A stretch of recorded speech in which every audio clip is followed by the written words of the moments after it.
Hello there, I'm Lloyd Evans. Welcome to The Bunker. You join me for part 3 of my review of the annual meeting of Jehovah's Witnesses.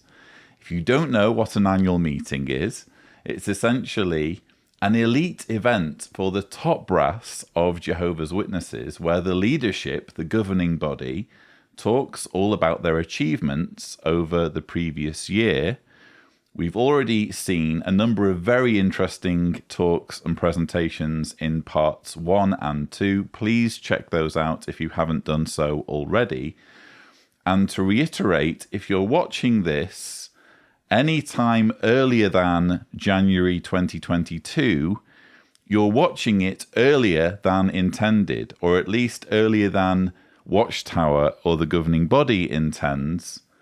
This is footage that was inadvertently leaked by the organisation when a streaming link that had been given to one of the attendees who was supposed to attend virtually, this link found its way to ex-Jehovah's Witness activists and ultimately to yours truly. So we're able to comment on it ahead of time, ahead of when the rank and file get to view this material. So with all of that preamble out of the way, we may as well get on with it, shall we? Let's roll the first clip. Aren't we all glad that we are healthy enough to be able to listen to the annual meeting program? Yes, we don't want to take it for granted.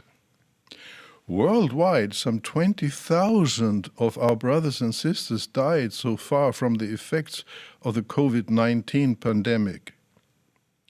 But tens of thousands of our brothers and sisters, including many relatives, have been and are now affected emotionally by this fact. Death's toll affects friends and family, and the feeling of loss is deep. Secular sources say that the overall death rate in the United States is about 1% of the population each year. Every year around the world, an average of over 60 million people die. The daily average is about 164,000.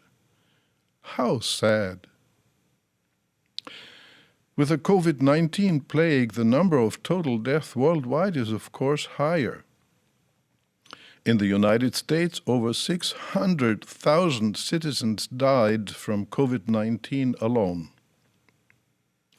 Even when tempered by the hope of the resurrection, the death of a loved one is still a traumatic loss which is deeply felt.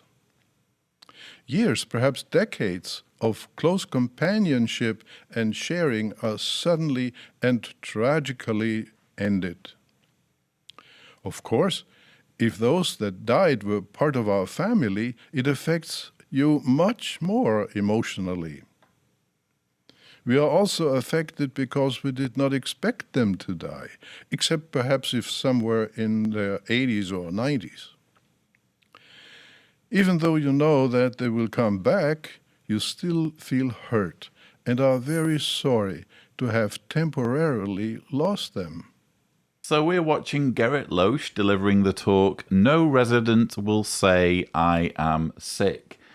I'm not sure I need to comment too much on this. This is a brilliant example of a governing body member talking on a horrendous subject and apparently being completely disengaged and almost indifferent, at least in terms of body language, regarding what he's saying. He's talking about death.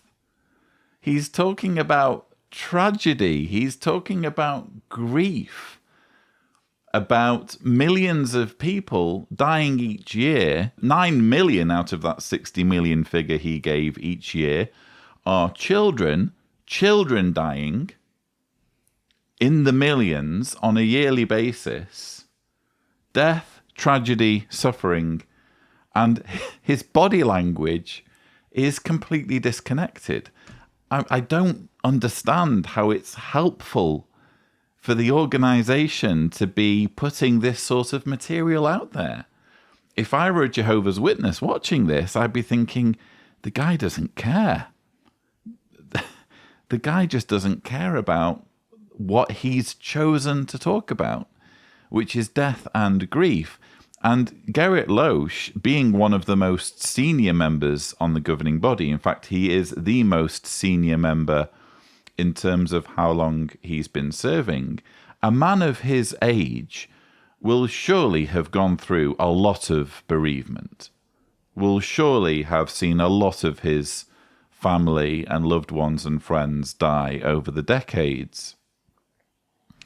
And he's just not showing any sort of emotion regarding what he's talking about. And as we're going to see later on in my full rebuttal, this is a guy who doesn't struggle to show emotion on camera in other areas and when talking about other subjects. But when it comes to talking about actual death in the context of a pandemic, when, as we've heard, 20,000 Jehovah's Witnesses have died, this, for me, is just a bizarre and unfortunate spectacle for Jehovah's Witnesses to be seeing at their annual meeting. Jehovah foretold that sickness and death will not continue forever, but are temporary now and will soon end as the new world arrives. Even in the past, Jehovah miraculously proved that he is able to prevent sickness and subsequent death. And he proved that he has the power to bring back humans to life. As much as we are sorry to have lost relatives and or friends in death due to COVID-19 or any other reason, we can rejoice that Jehovah will bring them back in the resurrection. Jehovah brought back some of his servants in a resurrection in the past.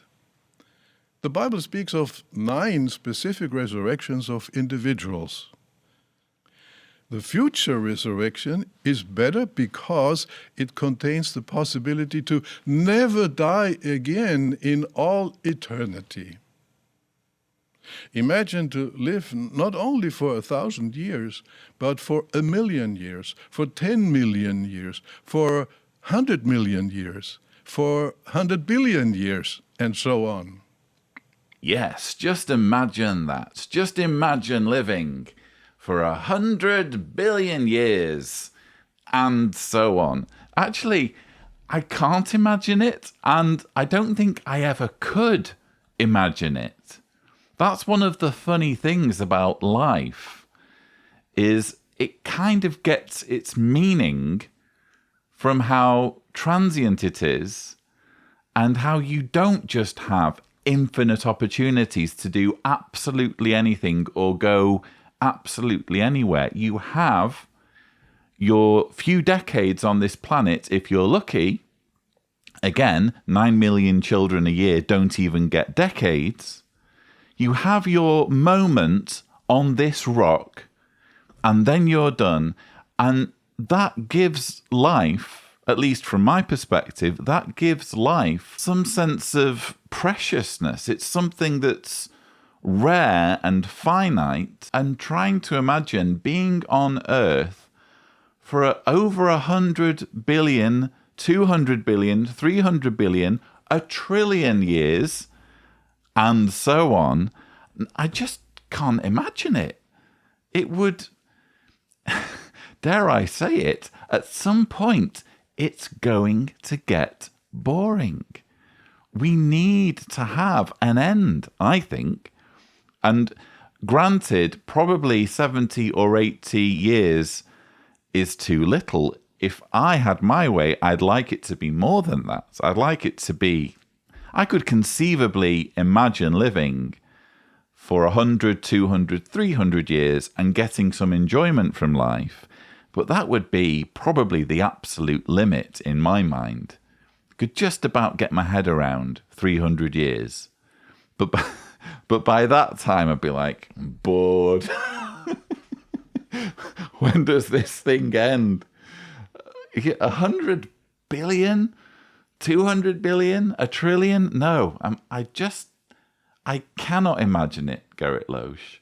And what I especially can't imagine is spending all of that time on a paradise Earth under the rulership of Gerrit Loesch under the rulership of God's kingdom and having to spend all eternity praising the monster who's killed 8 billion people. I especially couldn't imagine that.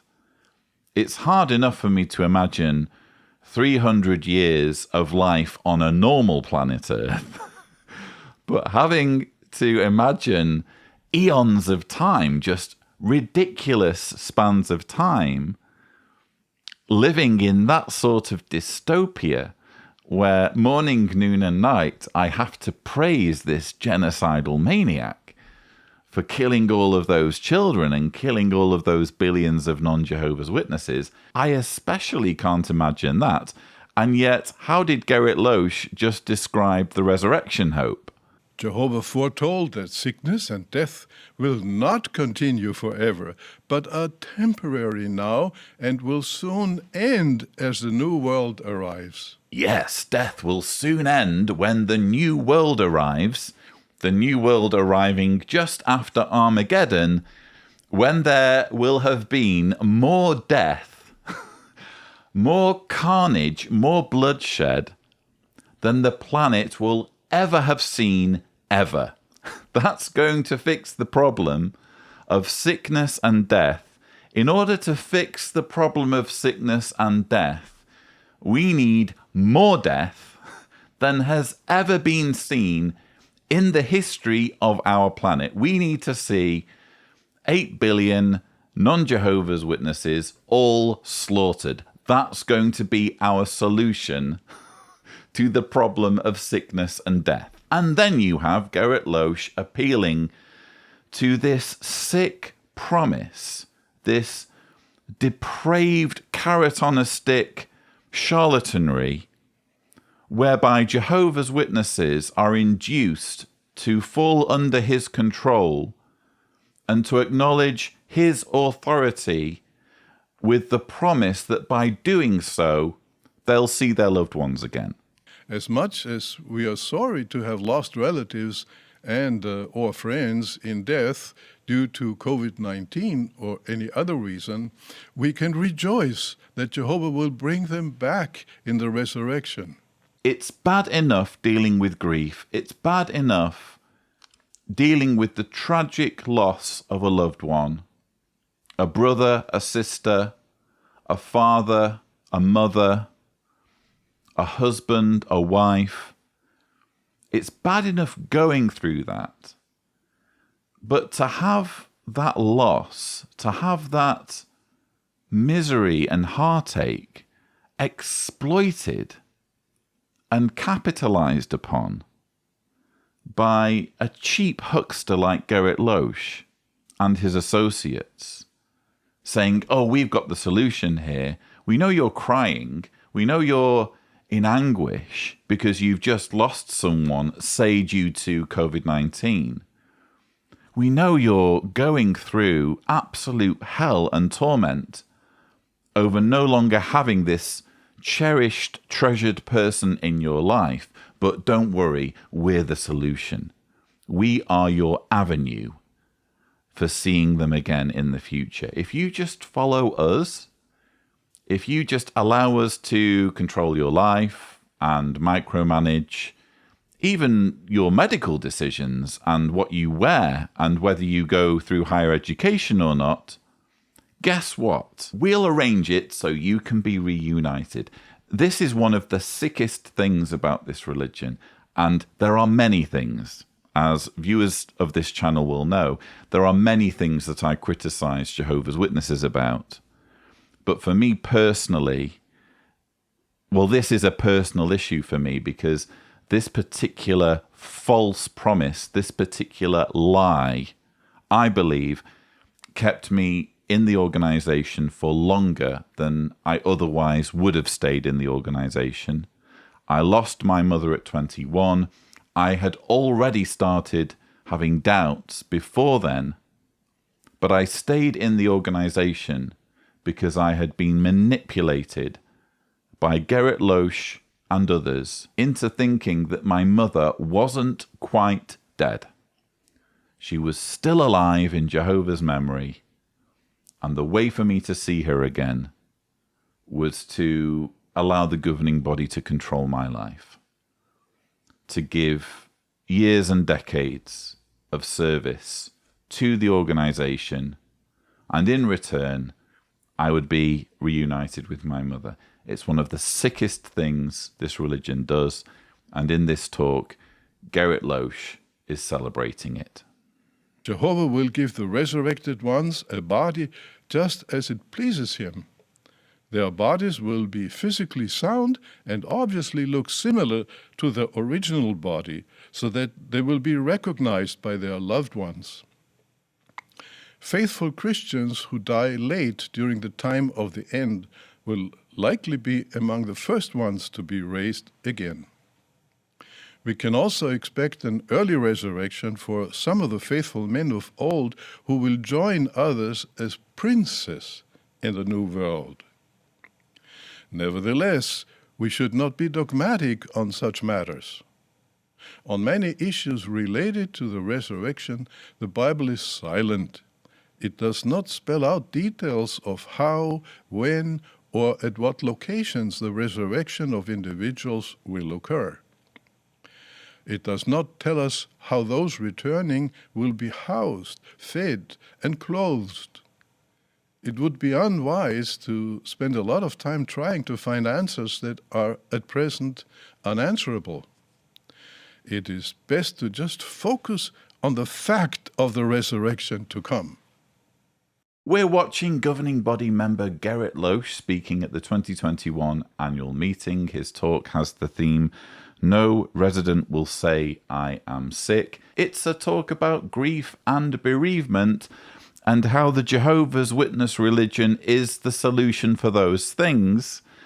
Gerrit is here going into a bit of detail about the resurrection. I found it particularly fascinating when he was talking about what bodies people are resurrected into. Jehovah will give the resurrected ones a body just as it pleases him. Their bodies will be physically sound and obviously look similar to the original body, so that they will be recognized by their loved ones. They'll look similar to the original body. What do you mean by similar? Are people going to be resurrected or not? If they're not being resurrected in their body so that they only look similar to their original body, how are they truly being resurrected? Are they not being adapted and modified in some way? You know, if your loved one is going to be brought back and they're going to look different, that's surely going to impact on the whole experience, isn't it? Imagine you're in paradise and someone comes running up to you and says, "Hey, Auntie Gladys has come back." "Auntie Gladys, are you sure?" "Well, I think it's Auntie Gladys." "What do you mean you think it's Auntie Gladys? Is it Auntie Gladys or not?" "Well, okay, it's a lady that looks similar to Auntie Gladys, and she answers to the name Gladys. So I guess it's Auntie Gladys." I'm sorry, viewers, I just don't get it. Either the person's being resurrected or they're not being resurrected. Why give them a similar body and not their body? It just doesn't make any sense. And as for these resurrected bodies, you'll have noticed Gerrit Loesch talking about them being physically sound. Their bodies will be physically sound. Well, what do we mean by physically sound? Because we heard in the 2020 Always Rejoice convention that people can be resurrected into the new world and be forced to deal with having the wrong sexuality. I was thinking, as an example, a homosexual. Now, this former homosexual comes back in the resurrection, and he really thought, and he was taught, and he came to believe that God accepted him with that lifestyle. But now he's going to learn about Jehovah's moral standards, and he's going to learn that Jehovah will not lower his standard to accommodate us. We have to come up to Jehovah's standard. Will he change? Will he adjust? It'll be up to him. But you, brothers and sisters, will help such ones.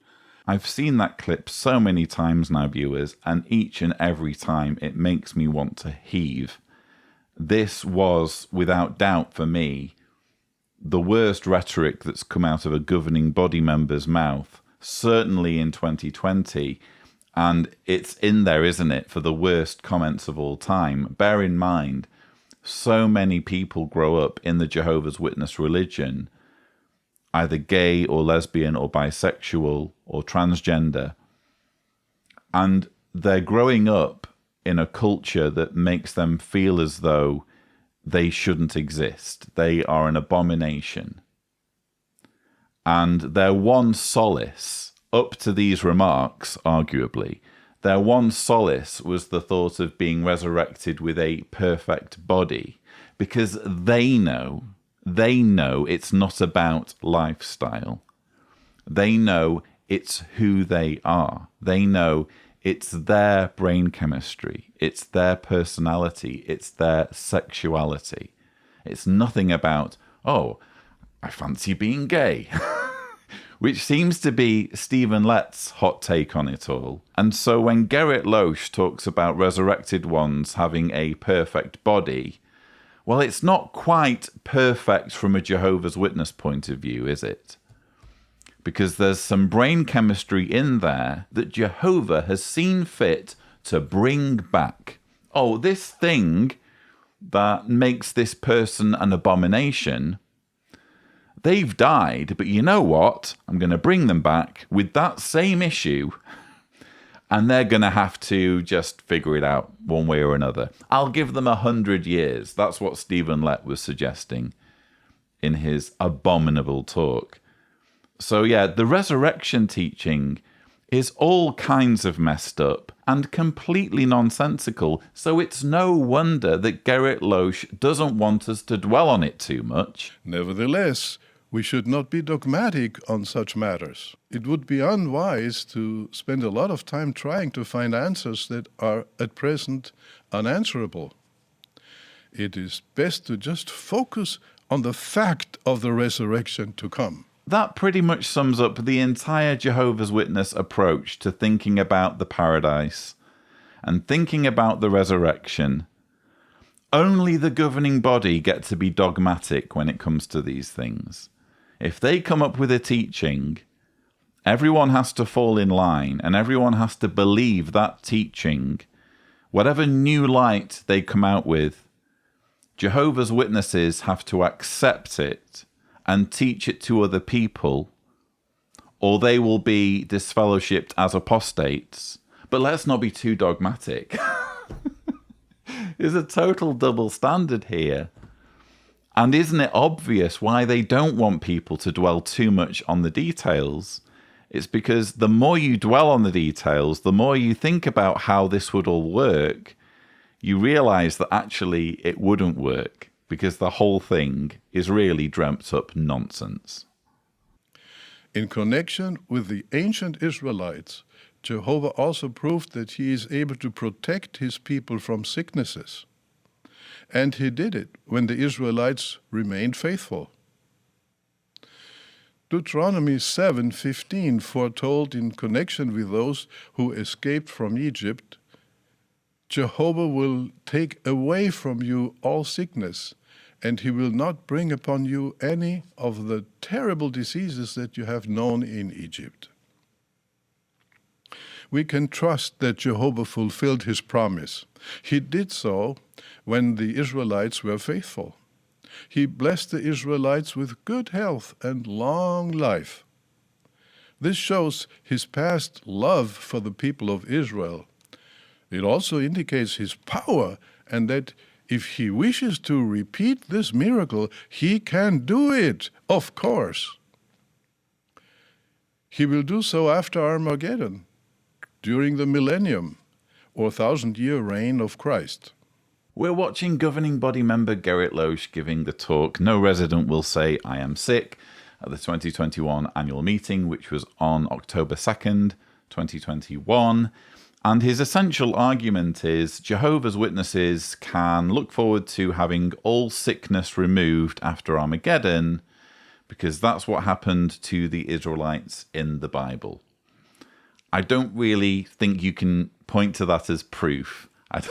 It's kind of circular reasoning, isn't it? To say, the Bible promises this, therefore this is what we can all expect. And we know that the Bible wouldn't lie to us. We know that everything in the Bible is true because the Bible says that everything in the Bible is true. I'm sorry, it's just not a valid basis for making such a sweeping claim. And when you think about it, what Gerrit Loesch is saying is really quite messed up. In connection with the ancient Israelites, Jehovah also proved that he is able to protect his people from sicknesses. And he did it when the Israelites remained faithful. He did it when the Israelites remained faithful. If you're faithful to me, if you follow me, if you allow yourself to be enslaved to me and obey everything I ask you to do, I'll stop you from getting sick. If you're unfaithful to me, you're going to get sick and you're going to die. I don't find that particularly endearing, do you? What was all that in the New Testament about loving your enemies? You know, when I think about some of the most horrid individuals I've encountered, I don't want them to get sick. You know, I may have my disagreements with them. I may feel very strongly against them. But that doesn't mean I'm thinking, just wait until you get sick. That seems to be the mentality of God, according to what Gerrit Loesch is saying. And Gerrit even alludes to a verse without reading it, Deuteronomy 7:15. Let's actually look up Deuteronomy 7, and we'll read 15 and 16. Jehovah will take away from you all sickness. Oh, that's nice. And he will not bring upon you any of the terrible diseases that you have known in Egypt.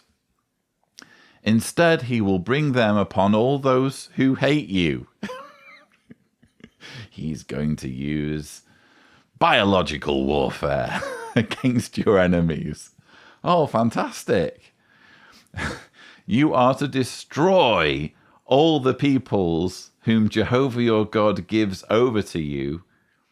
You must not feel sorry for them, and you must not serve their gods, because that would be a snare to you. It's just so messed up. They're not just, or the Bible isn't just calling for genocide, and we know how this verse is supposed to have ended out with the conquest of the Promised Land and a genocidal rampage in which all peoples, all original inhabitants had to be slaughtered or move out. That was bad enough, but you also have this verse telling the Israelites how they should feel or not feel. You must not feel sorry for them. You're not allowed to have certain emotions when all of this happens. If you have the wrong emotions, if you have the wrong thoughts in your head, if there are the wrong electrochemical signals flashing through your brain, when all of this happens, you'll be unfaithful. And we know what happens to people who are unfaithful. They're going to get sick and die. Death is really an enemy, but Jehovah will do away with it. At Isaiah 33:24, it says that in the new world, quote, no resident will say, I am sick. There will be no hospitals. There will be no drugstores. There will be no physicians. There will be no professional nurses. In Revelation 21:4, it foretells that in the new world there will be neither mourning, nor outcry, nor pain anymore. We are very sad about what happened around the world with so many of our brothers and sisters falling asleep from COVID-19 recently, but we know they will come back. They will come back healthy. They will not come back looking like old people. Even if they died at 80 years, they might look like they are in their 30s when resurrected. As stated earlier, they will look reasonably similar to their original body so that they will be recognized by their loved ones. How it fills our hearts with love for Jehovah that he will bring back in the resurrection our loved ones. It's like the more Gerrit Loesch tries to look as though he cares, the more it's obvious that he doesn't care, isn't it? How do you watch this as a Jehovah's Witness and find Gerrit Loesch remotely convincing, given the weight of the subject he's chosen to talk about? He should have steered well clear of this if he's unable to show any kind of empathy or any kind of sincerity when he's talking on such a grave subject as this, on the subject of death in the context of COVID. And I found it fascinating when he was talking about physicians and doctors. There will be no hospitals. There will be no drugstores. There will be no physicians.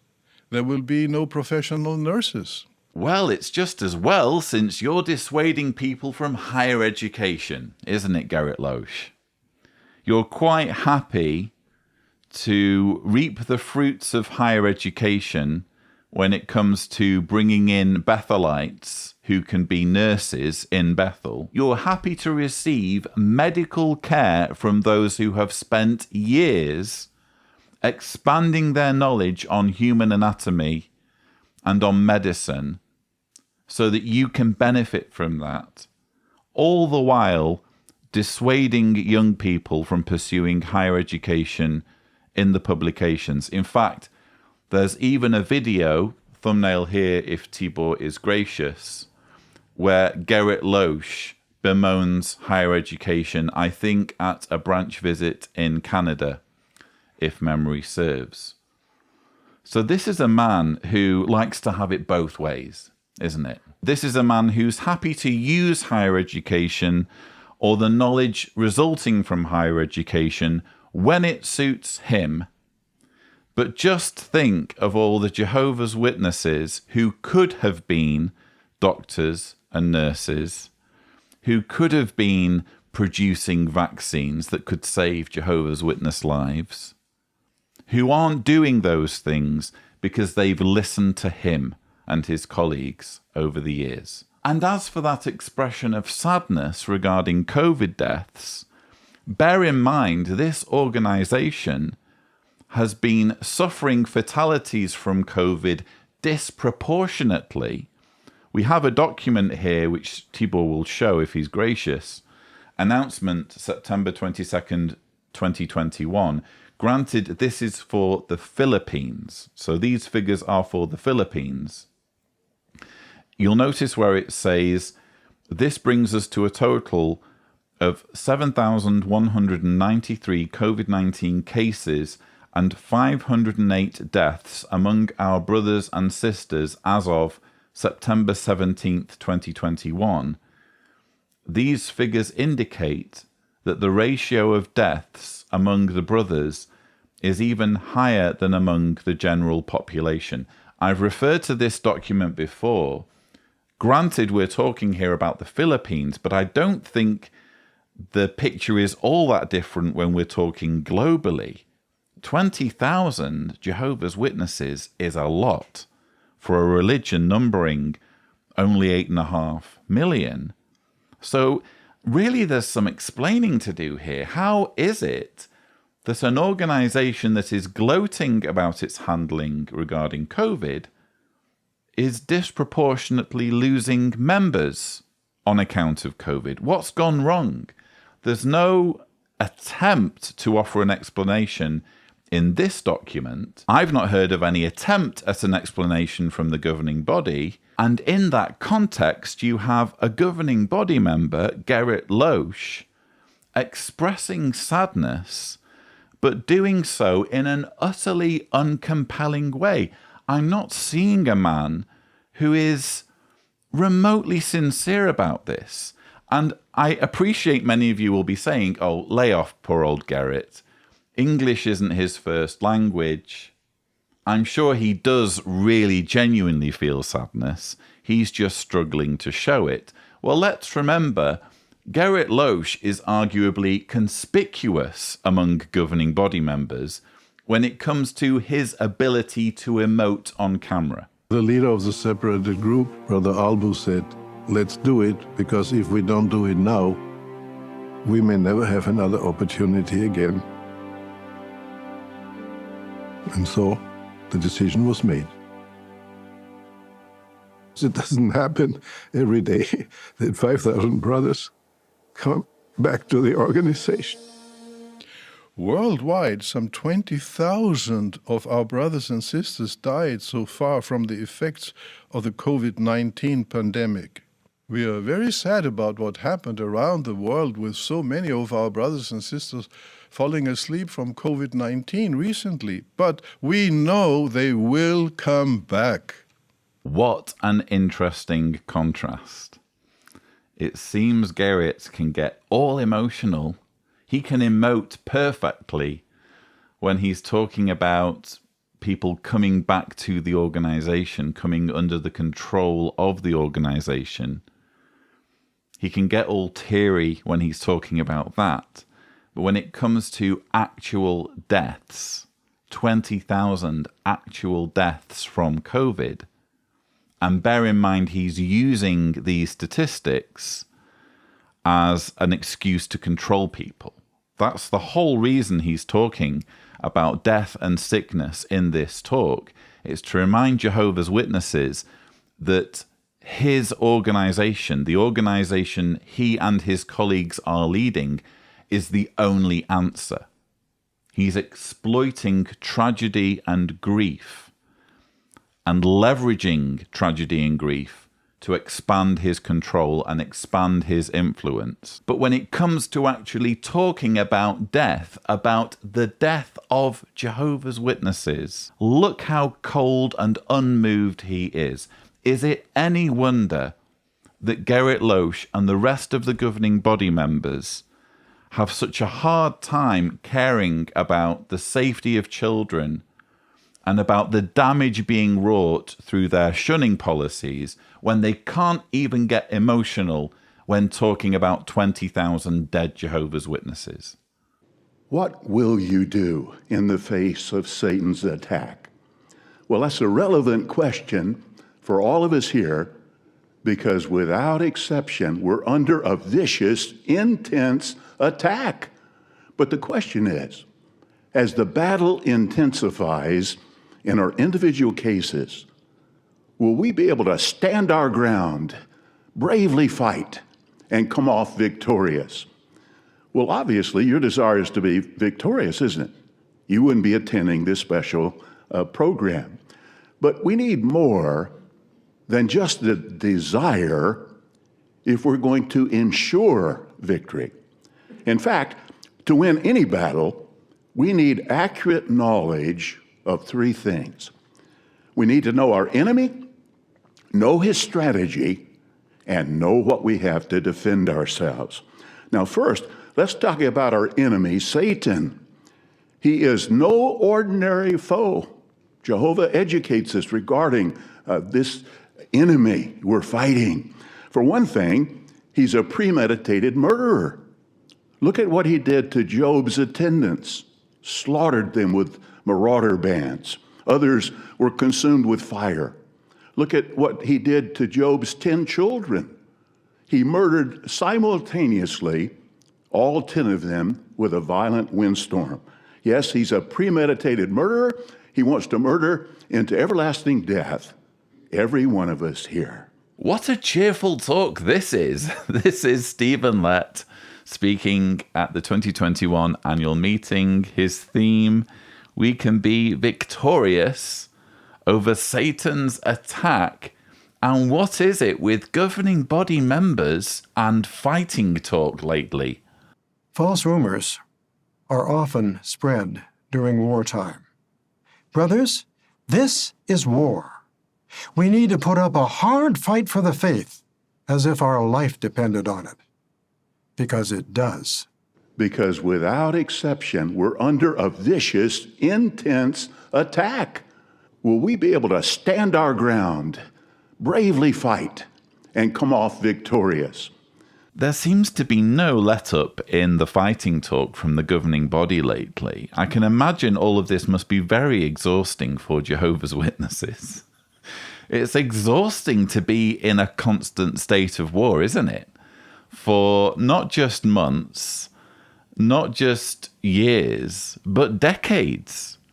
This is an organization that's been at war for decades, for over 100 years. And that's going to be exhausting. I've never actually lived through a war, fortunately. I live in a part of the world that has seen a war recently in Croatia, but I wasn't around for that war. But I've obviously spoken to people who did live through the war. Diana lived through the war.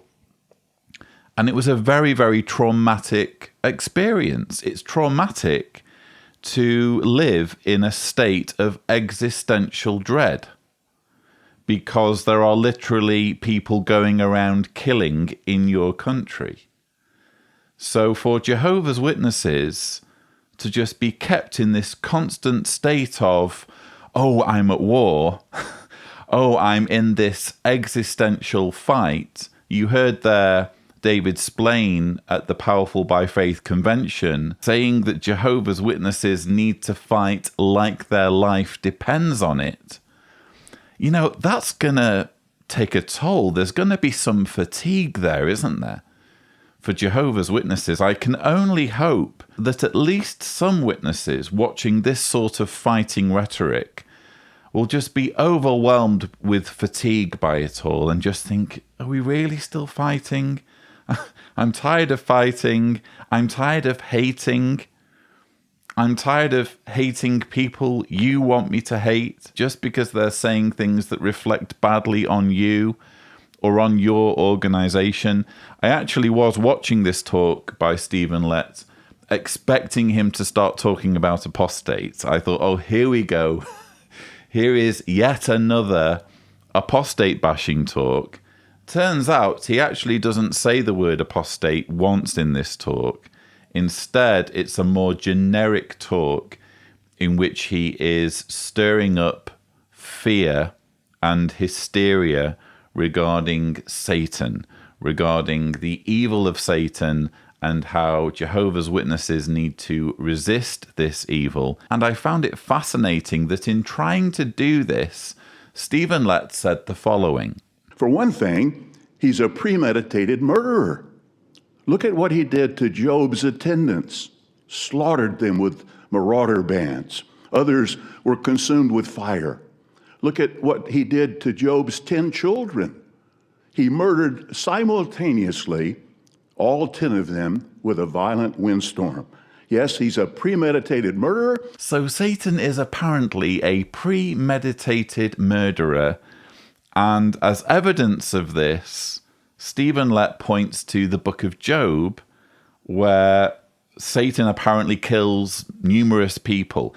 I actually did some digging on this because it brought to mind this argument that you occasionally hear, and it's a good argument, which is to say, if we compare God's murders and God's deaths against Satan's murders and Satan's deaths, in other words, if we compare the body count in the Bible of those killed by God against those killed by Satan, who comes off as the biggest killer? And there's actually a book out called Drunk with Blood, God's Killings in the Bible. I've not read it, but I found the title fascinating. It's a book by Steve Wells. The title, Drunk with Blood, is based on a verse in Deuteronomy 32, verses 39 to 42. See now that I am he, and there are no gods apart from me. I put to death and I make alive. I wound and I will heal, and no one can rescue from my hand. For I raise my hand to heaven, and I swear, as surely as I live forever, if I sharpen my flashing sword and prepare my hand for judgment, I will pay back vengeance on my adversaries and bring retribution to those who hate me. I will make my arrows drunk with blood, and my sword will eat flesh, with the blood of the slain and the captives, with the heads of the leaders of the enemy. Pretty gruesome, isn't it? So these are apparently the words of God. And he's not conveying the attitude of, well, when I need to kill, I will kill, but it's not something that I enjoy doing. It's just something that's necessary. No, towards the end there's quite a bit of bloodlust, isn't there? My arrows drunk with blood, and my sword will eat flesh, with the blood of the slain and the captives, with the heads of the leaders of the enemy. Yeah, God seems a bit bloodthirsty. And going back to this verse in Job, when you actually read it, I'm not sure Stephen Lett's summary is all that accurate. He says that Satan killed Job's attendants using marauder bands. Well, the book of Job itself just describes Sabians and Chaldeans killing Job's servants. He also says others were consumed with fire. Look at what he did to Job's attendants, slaughtered them with marauder bands. Others were consumed with fire. Well, when you read the verse itself, in Job 1 verse 16, it says, while he was still speaking, another one came and said, fire from God fell from the heavens and blazed among the sheep and the servants and consumed them. I am the only one who escaped to tell you. So the Bible, bearing in mind the Bible is God's word, the Bible has an account of a servant ascribing it to fire from God, and God's word doesn't bother to correct this servant and say, but it wasn't fire from God, it was fire from Satan. Stephen Lett is, in my view, putting words into the mouths of the Bible writers. You can, I suppose, argue that Job's 10 children were killed by Satan, but here's the interesting thing. They were the only ones in the Bible that Satan, who we've learned is a premeditated murderer, they were the only ones that the Bible itself describes Satan killing. And when you go to the website Why Evolution is True, it's by Dr. Jerry Coyne, who I've interviewed on the channel. I'll drop a link in the description. There's an interesting blog post, Murders, God versus Satan, and he references this book by Steve Wells. There are two figures for the numbers killed by God. One is based purely on what's written in the Bible, and that's nearly 2.5 million. That's just based on what the Bible says. And then the second figure is kind of more realistically, if we estimate what the true figure would be, accounting for all of the stories where the Bible doesn't give firm numbers, that would be closer to 25 million people killed by God. And then you look at the book of Job, and on Satan's side, Satan kills 10. Now, even if we take Stephen Lett's words at face value, and we say, oh, well, the fire wasn't from God, the fire was from Satan, and actually the marauder bands were being influenced by Satan, well, first of all, God actually allowed Satan to do this. If you read in the book of Job, Job 1 verse 12 says, then Jehovah said to Satan, look, everything that he has is in your hand. Only do not lay your hand on the man himself. So Satan went out from the presence of Jehovah. So God essentially gives Satan permission to do all this, which I think is important context. God has the ability to intervene and decides not to, decides that Satan should just have at it.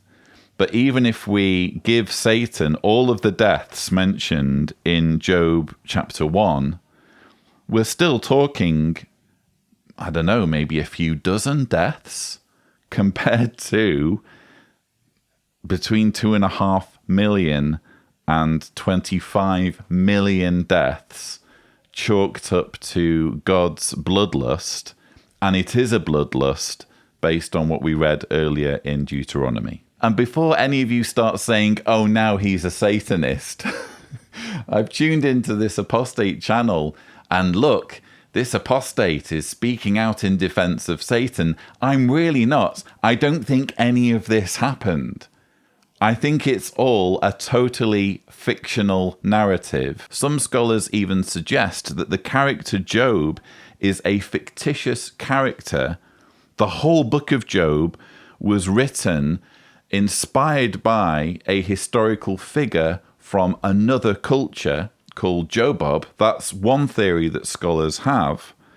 But I don't really take any of this seriously. I think when you read the story of Job, and certainly when you get into some of the bizarre language that Job's comforters come out with, and some of the incredibly unscientific things that are said in this book, it's just obvious that the whole thing is the product of a very overactive imagination, quite frankly.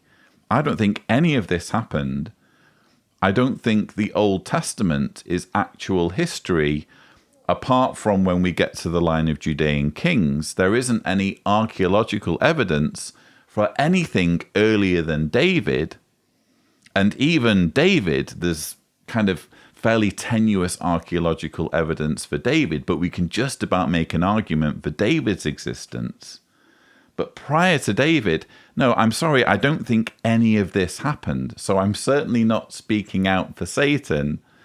I do just find it interesting that Stephen Lett is trying to build this image to frighten Jehovah's Witnesses by calling Satan out as a premeditated murderer. And when you actually do the digging and bother to look up the verses he's talking about and contextualize these verses against the accounts about God and God's murderous rampages, at the very least, if you are a believer or if you're a Jehovah's Witness, it should give you some food for thought. Now, on top of this, he is highly intelligent. As one brother said, he may be evil, wicked, murderous, but he's not stupid. He's highly intelligent. In fact, think about this. The fact that he was once in the truth makes him more intelligent in a sense, or we could say clever, because he has knowledge of having been in the truth. John 8:44, he did not stand fast in the truth, but he was in the truth. Now, to illustrate how this makes him more dangerous, think about a few of the false brothers during World War II who left the truth and joined the Nazis in persecuting the brothers in the truth. They had knowledge of who were taking the lead. They knew where they lived. They knew the strategy that was being utilized. See, they were more dangerous, weren't they? Well, the same with Satan. 2 Corinthians 11:14 says, Satan keeps disguising himself as an angel of light. Now, it's very easy for him to pretend to be what he used to be. So that makes him more dangerous. Now, we read he was hurled out of heaven, and that denotes thrown with great force. So that undoubtedly added to his great anger. But also, think about this. The tremendous reduction of his sphere of movement adds undoubtedly to his great anger. Before being cast out of heaven, apparently he had access to the vast, vast physical, spiritual heavens. But now, confined to the vicinity of this little tiny earth. And if you think about it, not only does that make him mad, it makes him more dangerous, doesn't it? Before being cast out of heaven, undoubtedly, he would try to turn away the angels part of the time. He would try to turn away humans, see. He was divided in his attention. But now we have his undivided attention, don't we? If you say so, Stephen. Well, we're watching governing body member Stephen Lett at the 2021 annual meeting giving the talk, We Can Be Victorious Over Satan's Attack. it seems the purpose of this talk is to terrify Jehovah's Witnesses regarding the ultimate monster under the bed, Satan, the devil. Stephen Lett here using some very vivid language to paint this picture of Satan as this ever-present monster who's out to get Jehovah's Witnesses. There were two things in this particular clip that we've just seen that really stood out for me. I found it interesting when Stephen said, Think about a few of the false brothers during World War II who left the truth and joined the Nazis in persecuting the brothers in the truth. They had knowledge of who were taking the lead. They knew where they lived. They knew the strategy that was being utilized. This is an excellent example of black and white thinking, or black and white reasoning. Stephen Lett here referring to the Nazi persecution of Jehovah's Witnesses. As I've mentioned frequently on this channel, and I refer to it in my book as well, The Reluctant Apostate, it can be strongly argued that a key reason for the Nazis clamping down on Jehovah's Witnesses so vehemently was because of the handling of the whole matter by Joseph Franklin Rutherford, and the fact that after the Nazis had ignored his overtures, his efforts to placate the Nazis by trying to establish common ground with them, yes, common ground with the Nazis, which he did in the Declaration of Facts, which you can actually read in the 1934 yearbook. After those efforts had fallen on deaf ears, Rutherford orchestrated a campaign against Adolf Hitler and got Jehovah's Witnesses worldwide to write letters to the Nazis complaining about the persecution and essentially threatening the Nazis. And this predictably had the effect of making the Nazis even more incensed against Jehovah's Witnesses than they would have been. And I stress than they would have been, because let's be clear, even if Rutherford's overtures had been successful, there would still have come a point where there would have been trouble because of the neutrality stance of Jehovah's Witnesses. So Jehovah's Witnesses take the position of pacifism regarding war and fighting, and obviously in the build-up to World War II, there was conscription. And so Jehovah's Witnesses would have run up against a problem for that reason alone. When you have this demographic living in Germany who say, we're not going to fight, that alone would have got them in trouble. But even so, you could argue that, again, the vehemence with which the Nazis went after Jehovah's Witnesses must have been stoked up by Rutherford's actions and his handling of the whole thing. So that's important context, but Stephen Lett is here talking about those who sided with the Nazis, those, what was the word, false brothers. So apparently, if you were living in Germany in the 1930s and you were a Jehovah's Witness and the Nazis were chasing you, you were either a true brother, someone who was imprisoned or even died for their faith, brother or sister, I should say. He says false brothers, but I think he means brothers and sisters. Or you were a false brother or sister.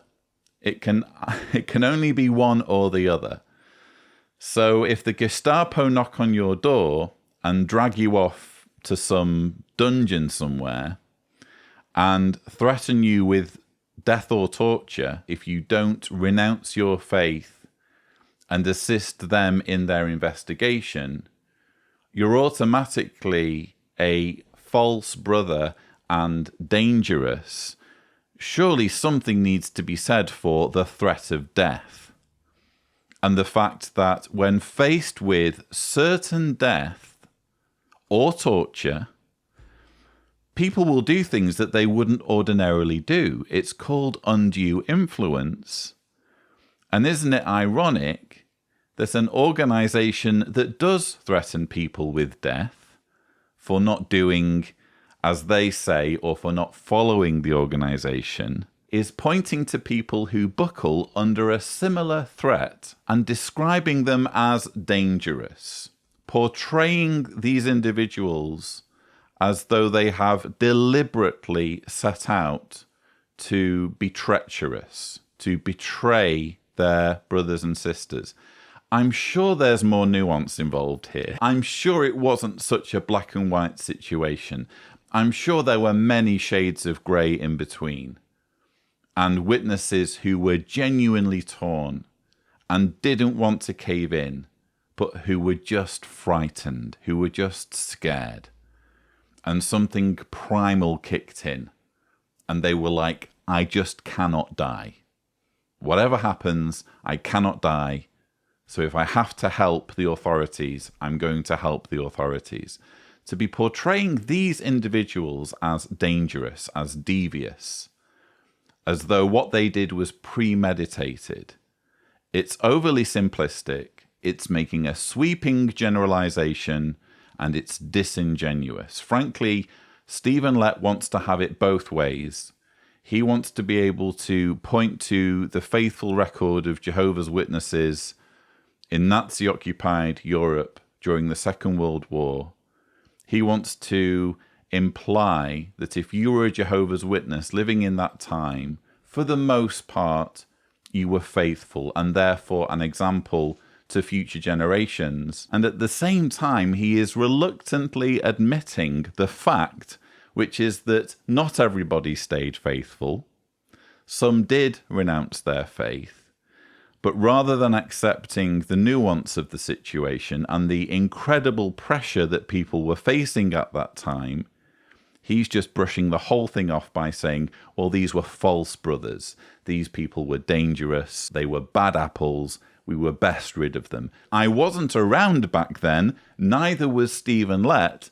But regardless, I'm sure the situation wasn't that simple. And then you have Stephen Lett talking about Satan and the angels being confined to our planet. Before being cast out of heaven, apparently he had access to the vast, vast physical, spiritual heavens. But now, confined to the vicinity of this little tiny earth. Yes, Satan is now confined to this little tiny earth. And that's one of the many reasons why he's mad. And the fact that he's mad is what makes him so dangerous. Again, all of this is to terrify Jehovah's Witnesses into being afraid of the bogeyman, being afraid of the monster under the bed. But isn't it interesting when you actually drill down, what he's saying doesn't really make any sense. And I think this rhetoric is going to age, well, it's going to age badly whatever happens. But it's especially going to age badly if human aspirations to colonizing space bear fruit. And we end up becoming, in decades from now or hundreds of years from now, a multiplanetary species. And that's very much the direction things are going in, isn't it? When you look at space exploration and SpaceX and all of this stuff, it's moving in that direction, isn't it? So that you could conceivably have a human colony on the moon or a human colony on Mars at some point. We already have, whizzing around our planet, the International Space Station. And by the way, you can download an app that tells you when it's going to fly over. I've done that a few times now, and it's fascinating to see this pinprick of light darting across the night sky, and to know that there are people in that pinprick of light. They're in space. They're not on our planet. And Stephen Lett is here saying that Satan and his demons are confined to this little tiny Earth. Well, does that mean that the astronauts on the space station aren't under Satan's influence? And does it further mean that when there are human colonies on the moon or on Mars, they also won't be under satanic influence? If the organization's still around at that point, I'm sure they'd come up with some kind of explanation. Oh, yes, well, when we say Earth, we mean the solar system. But nonetheless, I just don't think Stephen Lett has really thought this through. And in this and many other parts of his talk, it shows. I'd like you to imagine that all of the mafia members, all of the drug cartel members, and all of the terrorists of the entire planet Earth were gathered up and were confined to New York City, the city limits, and you live there too. Now, can you imagine the escalation of crime and evil that would take place there? Additionally, we read, he's mad and angry because he knows his time is short. Now, if that's true back around 1914, what about today, over 100 years later? He knows his expiration date is almost here. So Stephen Lett is again giving us a glimpse into the mind of Satan and emphasizing how mad and how angry Satan is. He's already explained that Satan, since 1914, has been confined to our tiny planet Earth. And now, using very vivid language, he's explaining to his audience why Satan and the demons are such a threat in the last days. I'd like you to imagine that all of the mafia members, all of the drug cartel members, and all of the terrorists of the entire planet Earth were gathered up and were confined to New York City, the city limits, and you live there too. Now, can you imagine the escalation of crime and evil that would take place there? Well, in the future paradise Earth that Jeffrey Jackson described in this same annual meeting, it won't just be a case of imagining what that would be like. Jehovah's Witnesses who survive Armageddon or who get resurrected into the paradise Earth will be able to experience it themselves, because apparently every villain, every genocidal maniac in history is going to be resurrected. Finally, let's talk about the resurrection of the unrighteous. For the most part, the unrighteous didn't have an opportunity to develop a relationship with Jehovah. They did not live righteous lives, so that's why they are called unrighteous. When these unrighteous ones are resurrected, are their names written in the book of life? No. But their being resurrected gives them an opportunity to have their names eventually written in the book of life. These unrighteous ones will need a lot of help. In their former life, some of them practiced horrible, vile things. So they'll need to learn to live by Jehovah's standards. So in my rebuttal to this part of the annual meeting, thumbnail here to the sushi, if Tibor is gracious, I was joking about the resurrected BG, because to me it looked like it was a BG, the guy with the beard. But in actual fact, the guy with the beard, it seems, was a conquistador. So you see, maybe Tibor can overlay the image there. You see him in his armor, along with various other individuals who make up the unrighteous. And then later on, you see him on his horse with his sword, about to bludgeon a woman holding a baby. And interestingly, when you look up conquistadors and the history of conquistadors, there were some really horrific atrocities committed by these individuals. And obviously they weren't the only ones at this period in history, or indeed other periods in history, who committed atrocities. There have been atrocities all throughout history. But given the fact that a conquistador has hypothetically been brought into this equation in Jeffrey Jackson's talk, I think it would be worthwhile to just research what these individuals did and some of the terrible, terrible, psychopathic things that they did to natives when they arrived in the Americas. We're talking about really sick, evil, twisted individuals. This is the sort of person that would be included in the unrighteous. As I explained again earlier in this series of rebuttals, we're talking, when we talk about the resurrection of the unrighteous, we are talking about the absolute worst of history. Osama bin Laden, Joseph Stalin, Adolf Hitler, and I actually asked, or I expressed uncertainty in my rebuttal as to whether Hitler would get a resurrection.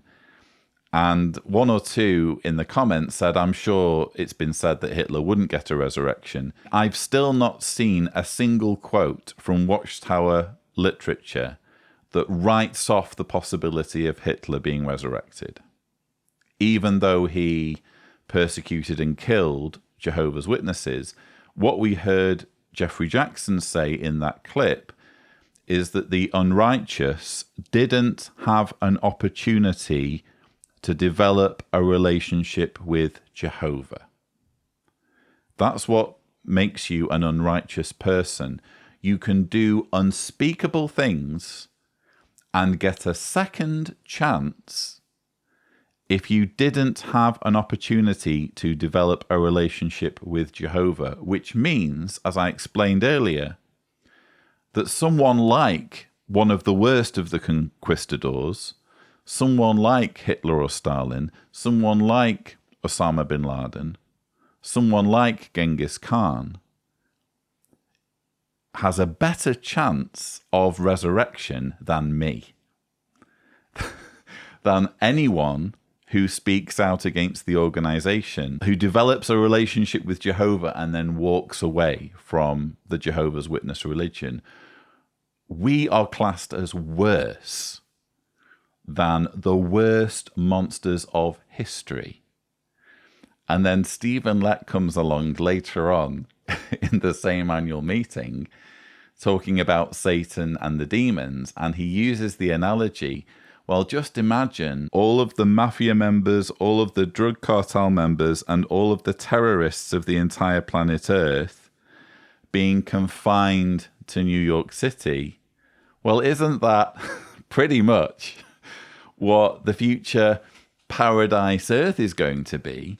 Bear in mind that usually when these especially evil people were around, they were the only one of their generation. So around the time of Genghis Khan, you had Genghis Khan. Around the time of the conquistadors, you had the conquistadors. Do you know what I'm saying? What they're going to have in this supposed paradise Earth, this supposed new world, is all of these people living simultaneously on the same planet, able to potentially collaborate with each other. This paradise Earth, if you think about it, just gets more and more messed up the more you ponder it. So you add it all up. His anger is truly, really white hot, you could say.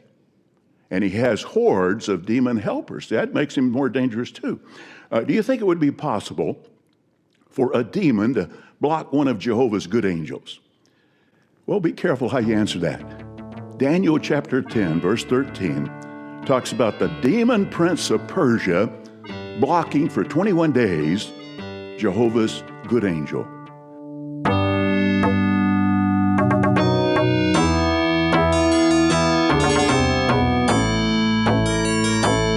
Now, how is that possible?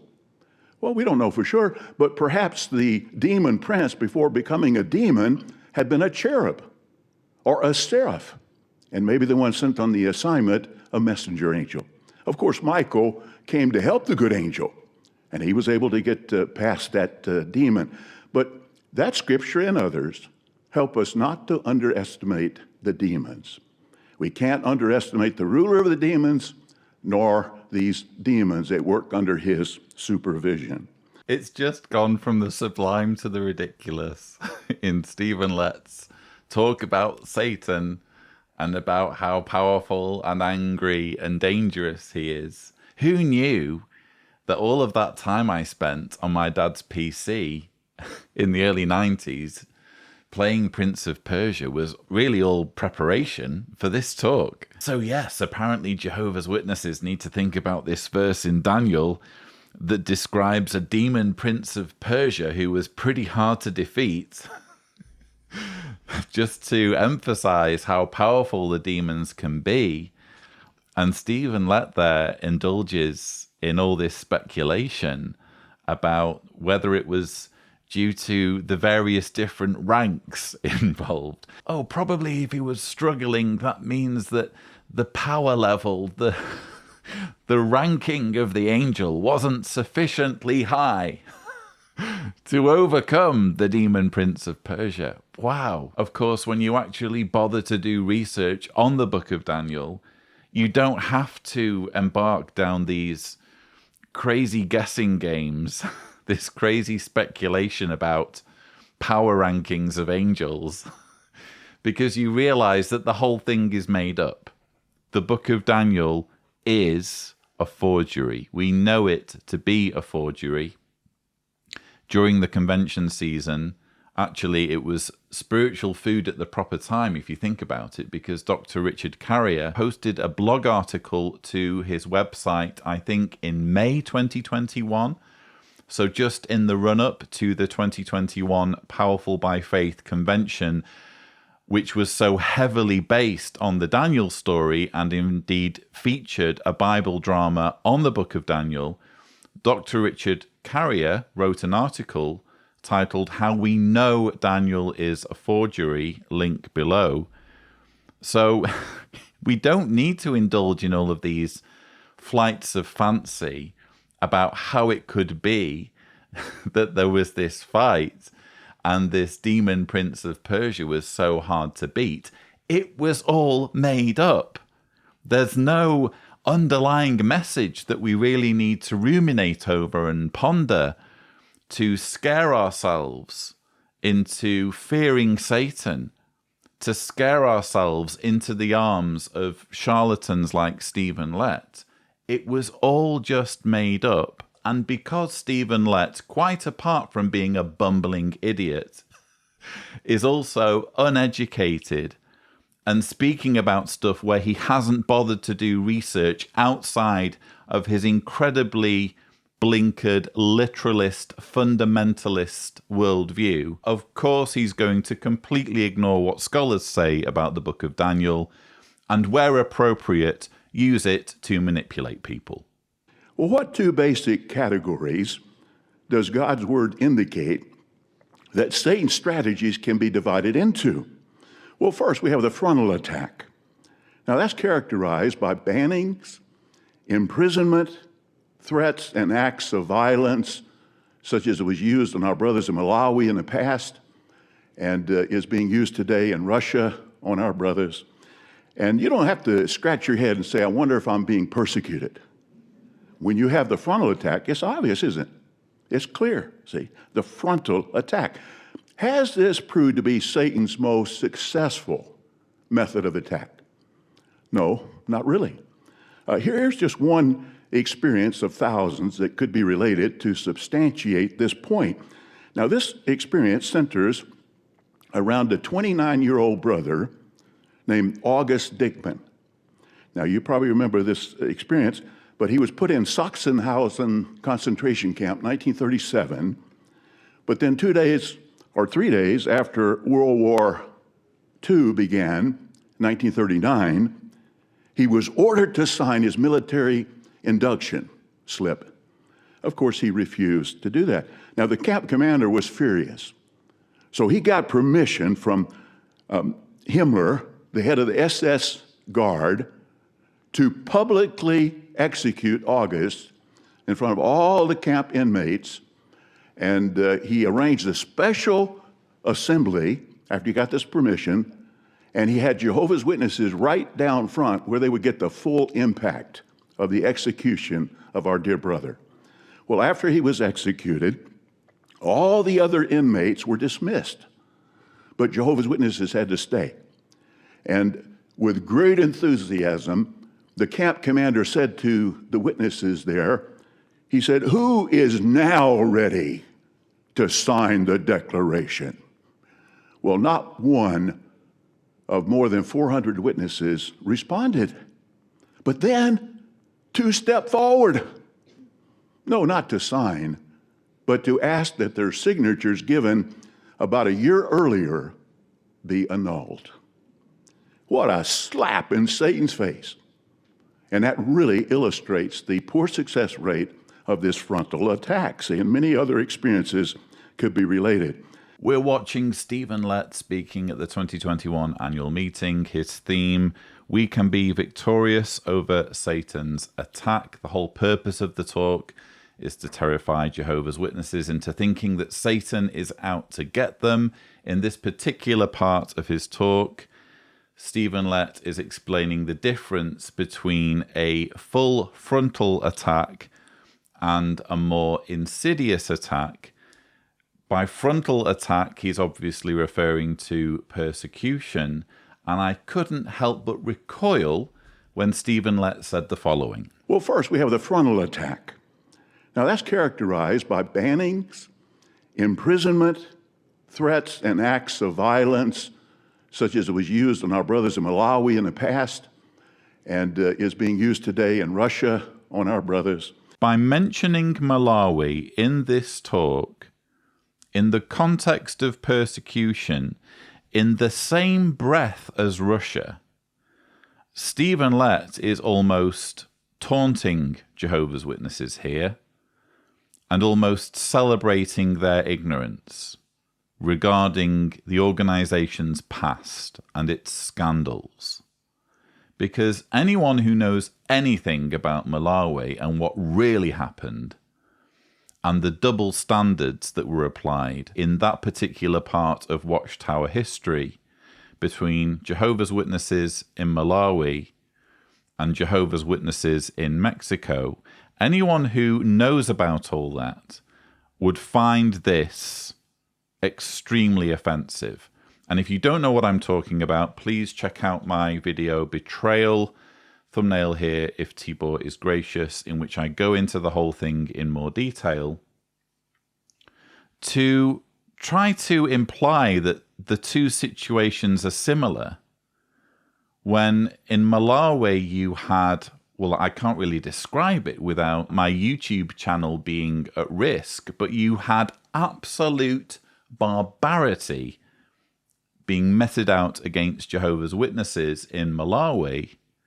The worst things that you could do to someone were done. Witnesses were brutalized and murdered. Again, if you want more detail, please watch the video. In Russia, you have Putin's thuggish totalitarian regime rounding up witnesses, putting them in pre-trial detention, putting them in prison. In a minority of cases, the persecution spills into torture, which I've spoken out against in the strongest possible terms. To my knowledge, no Jehovah's Witnesses in Russia have yet been executed, and no Jehovah's Witness women in Russia have yet been raped. I'll just say the word and let the chips fall where they may with YouTube. And Stephen Lett is standing on the platform talking about these two examples of persecution against Jehovah's Witnesses as though they're the same. And if you're a Jehovah's Witness watching this, just think about this for a moment. You have the persecution in Malawi, and persecution is putting it mildly. You have atrocities against Jehovah's Witnesses in Malawi. And in Russia, you have witnesses being outlawed and thrown in jail.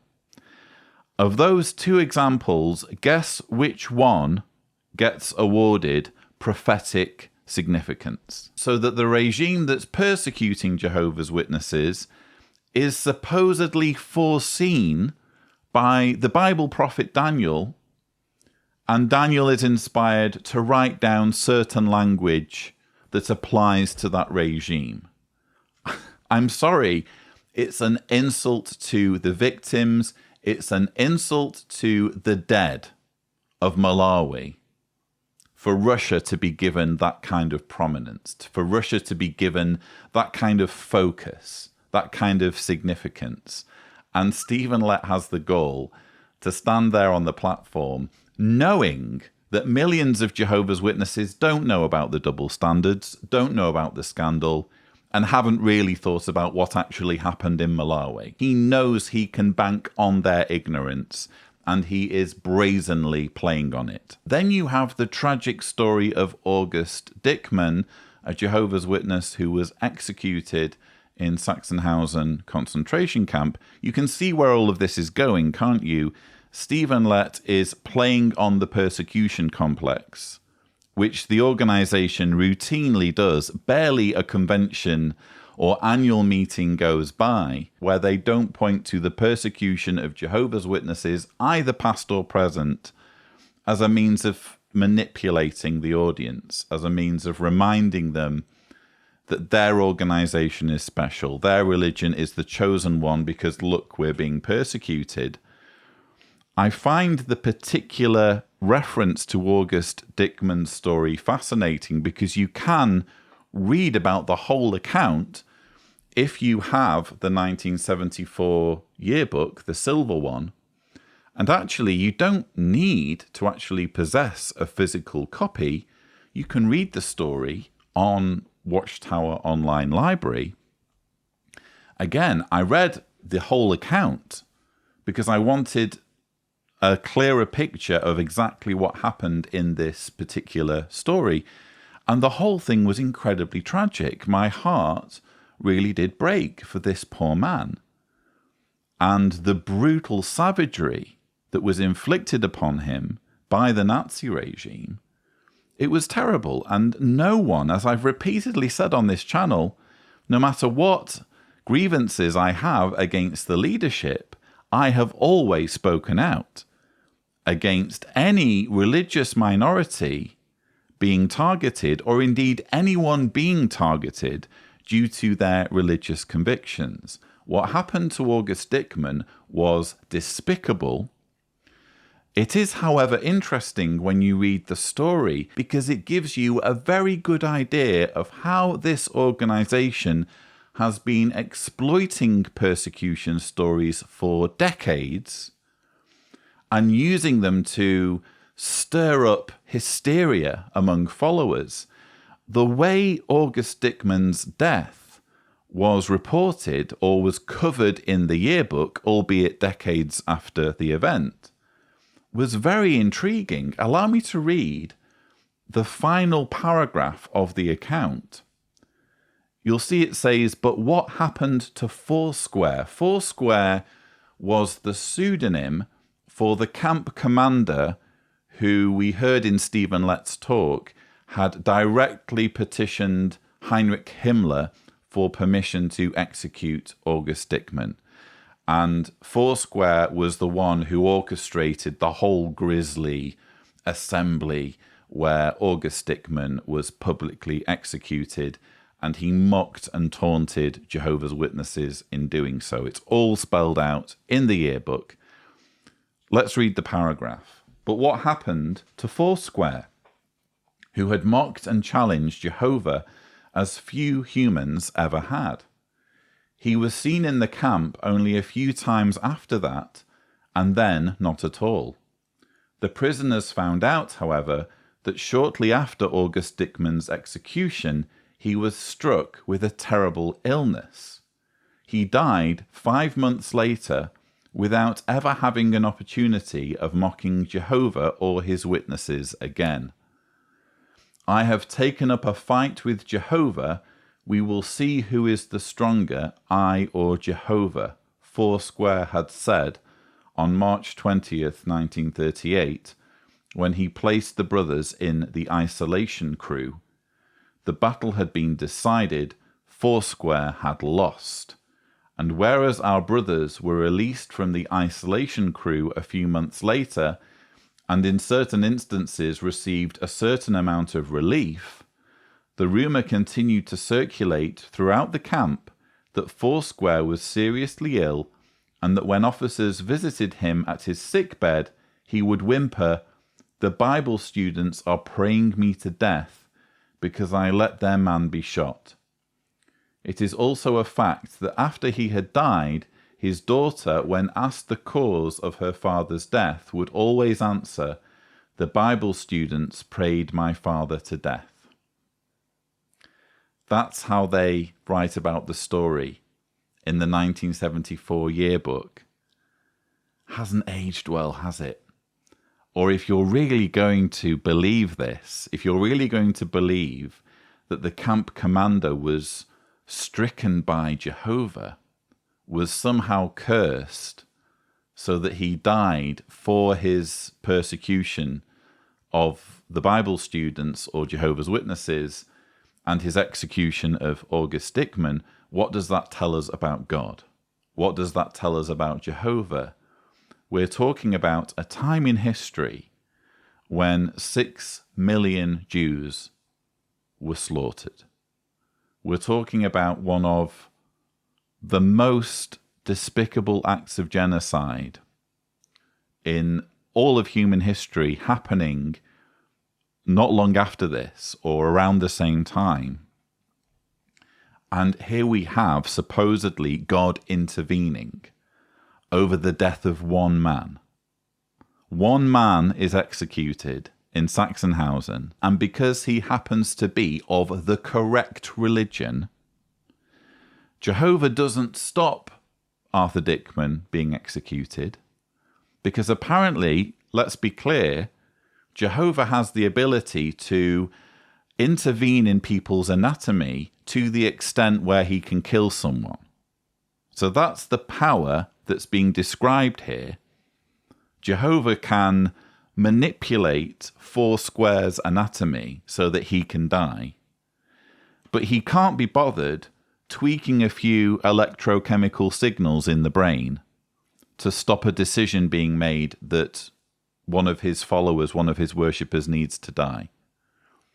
So having this power to intervene and having this indeed willingness to intervene, Jehovah lets August Dickman die in a very brutal situation, in a very brutal way, all the while thinking, don't worry, it's okay, it's all good. I have my own plan here. I'm going to show everybody who's boss in this situation. And a few months later, 5 months later, yeah, now they all know who's boss, because I've killed Foursquare. And everything now is right in the world. This was how I needed to intervene at this particular point in human history. Never mind all of the death that's happening in Europe right now. Never mind the extermination of millions of Jewish people. At least with August Dickman, I've avenged him. I've avenged one Jehovah's Witness. My work here is done. That's the sort of God that's being described in this paragraph. So thank you, Stephen Lett, for mentioning August Dickman, which has led me to read this article, which I didn't know about before. And when you read the article, if anything, the way the organization has covered the death of August Dickman is a disgrace to his memory. Well, what are some of these snake-like crafty acts? Let's just discuss 2 examples. Here's one, materialism. Now, this has brought down many elders, ministerial servants, pioneers, publishers, very successful crafty act of the devil. It's no coincidence that this world is powerfully geared to promote materialism. Relentless advertising messages are designed to indoctrinate deeply the idea that acquiring abundant material possessions and acquiring happiness are inseparably linked and directly proportional. That's really the message the world gives. Isn't that true? And if we're not careful, we can begin to think, like this advertising messages want us to think, that we're a poor, poor loser if we don't acquire abundant material things. So what can happen? We can get sucked into this little by little. We buy one item, no problem. We can handle that. We buy something else. Well, now we need to work a little bit of overtime to make the payments. We keep buying. Now we need to take a second job. Little by little, we're missing meetings, service, less time for personal study, the more important things. And little by little, we could call Satan the god of gradualism, will take us away from Jehovah by means of materialism.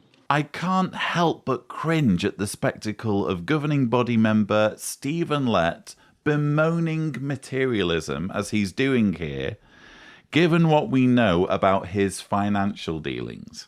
And if you don't know what I'm talking about, here is a clip from an excellent YouTube channel. You should all subscribe if you haven't done so already. The YouTube channel is Blue Envelope. Here is what my colleague Phil uncovered about one of Stephen Lett's material acquisitions.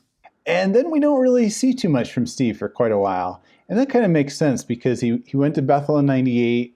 He joined the governing body in 99. So, he would have gotten pretty busy the next few years. But don't worry, we're not done with him just yet. We see him pop up again in 2013. And this is where it gets kind of interesting. So in October 2013, Tim, Steve, and Steve's wife Susan go in together on a $500,000 waterfront property in Gulf Shores, Alabama. And as we can see, they split it. 50% ownership by Tim and 50% by Steve and Susan. And so the doc specifically calls out that it won't be Tim's home or even a second home, and it's not going to be Steve and Susan's home either. This is, as far as I can tell, strictly an investment property. So, if a governing body member has a spare $250,000 in his bank account, and he decides not to donate those extra funds to the organization, but decides instead to use them to invest in real estate, what does he get?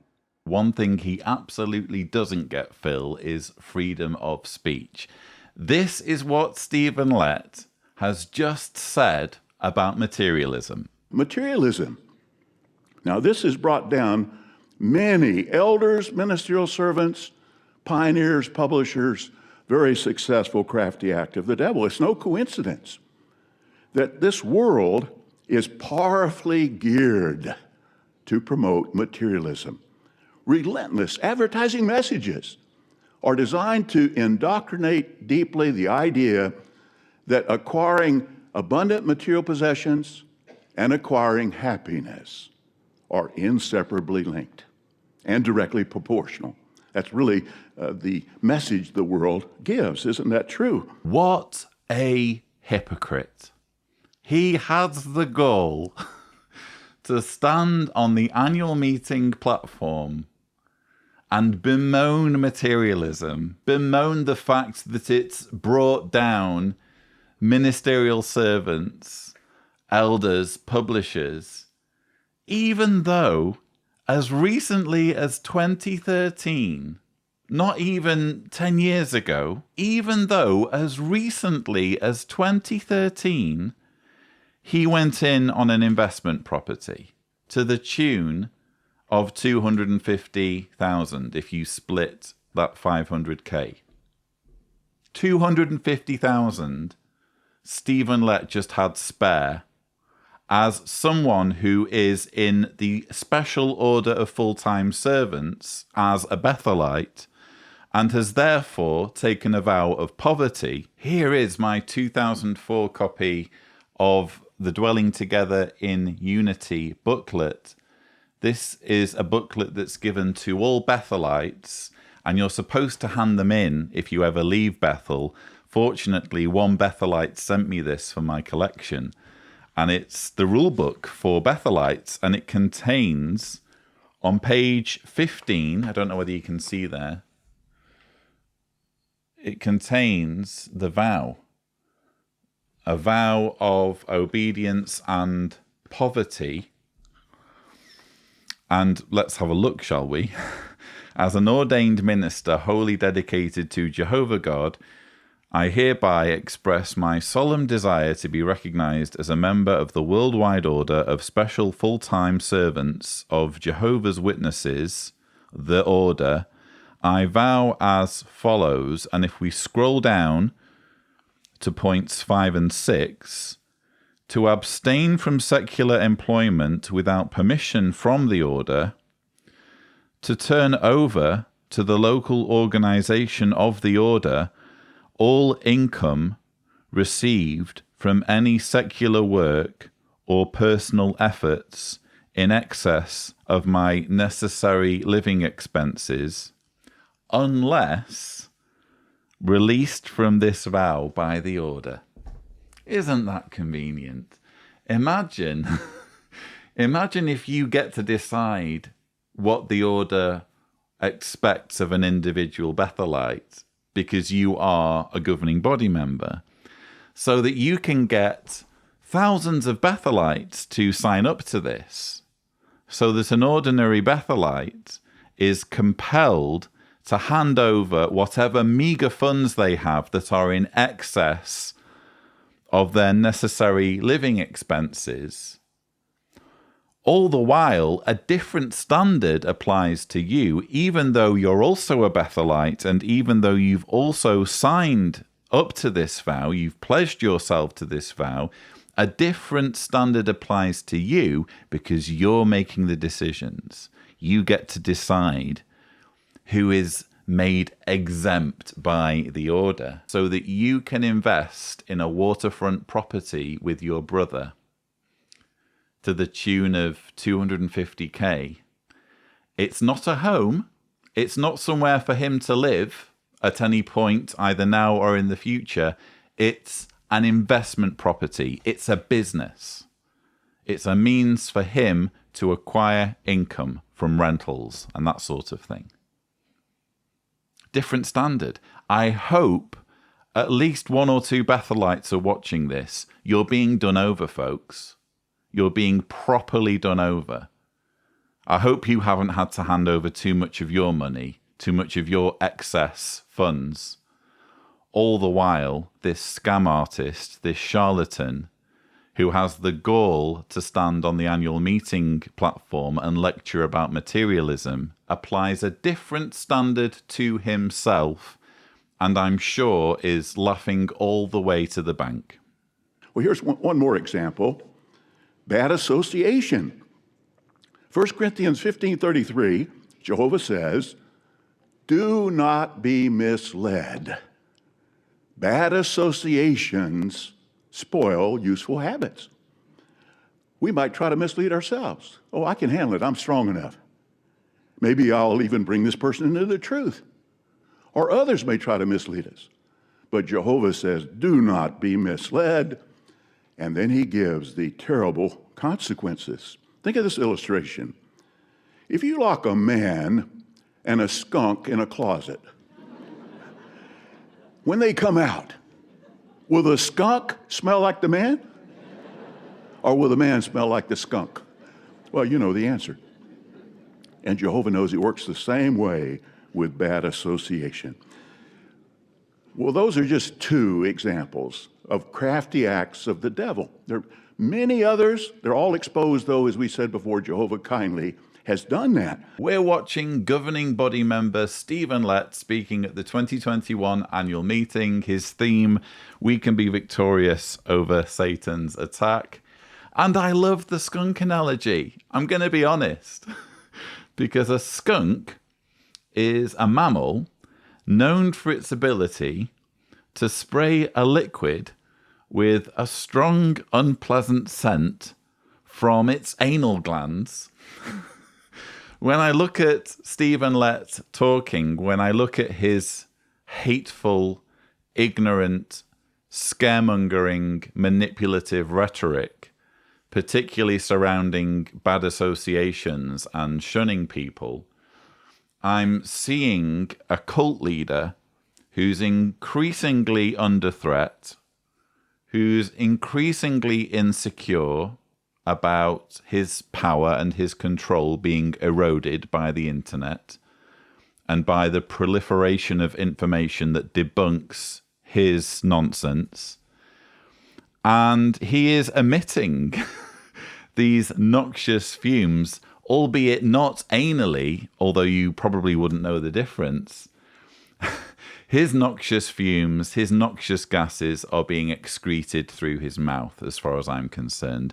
What an ignorant, hateful man. And bear in mind, if you're one of Jehovah's Witnesses, you have to think of this individual as one of the 144,000, one of the elite, the cream of the crop in all human history, of all of the billions and billions of people who have walked the earth. If we could just narrow it down to 144,000, he'd be one of them. He'd be one of the wisest ones, one of the ones that you would really want running the entire planet. Who knew when he's speaking such vacuous things, when he's saying such plainly nonsensical things? Who knew that that's the sort of person God would select to rule over the planet? Nonsense. And actually, that's the first time I've heard 1 Corinthians, that verse in 1 Corinthians about bad associations, read since being a witness and agreed with it. 1 Corinthians 15:33, Jehovah says, "Do not be misled. Bad associations spoil useful habits." Do not be misled by anyone, by any organization, by any cult leader, by any charlatan, by any hypocrite, thinking about his comments in this annual meeting about materialism. Do not be misled by these scam artists, by these hucksters. Bad associations spoil useful habits. You should be putting as much distance between yourself and individuals like Stephen Lett as possible. In fact, one brother living in a banned country refused to violate his Christian neutrality, so he was stripped naked, forced to lie face down, and ruthlessly beaten for 6 hours on his back and his legs. Spectators fainted. It was so ruthless. But yet, here's what that brother said sometime later. He said, regardless of the amount of insulting and beatings that we received, a few seconds would pass, and we would not feel anything more, even though the beatings continued. We were feeling that Jehovah God was always with us. Well, there we have three aspects of our defense system. There are others, but we discussed we have God-given knowledge. See, we know our enemy, we know his strategy, we know what we have to defend ourselves. But then we have our spiritual armor, and we have Jehovah's Holy Spirit. If we do our part, unquestionably, Jehovah always does his part. And this combination is going to be unconquerable. So as the battle intensifies, in our individual cases, we're not going to have to turn and cowardly flee. We'll be able to stand our ground. We'll be able to bravely fight. And with Jehovah's help, we will come off completely victorious in the face of Satan's attack.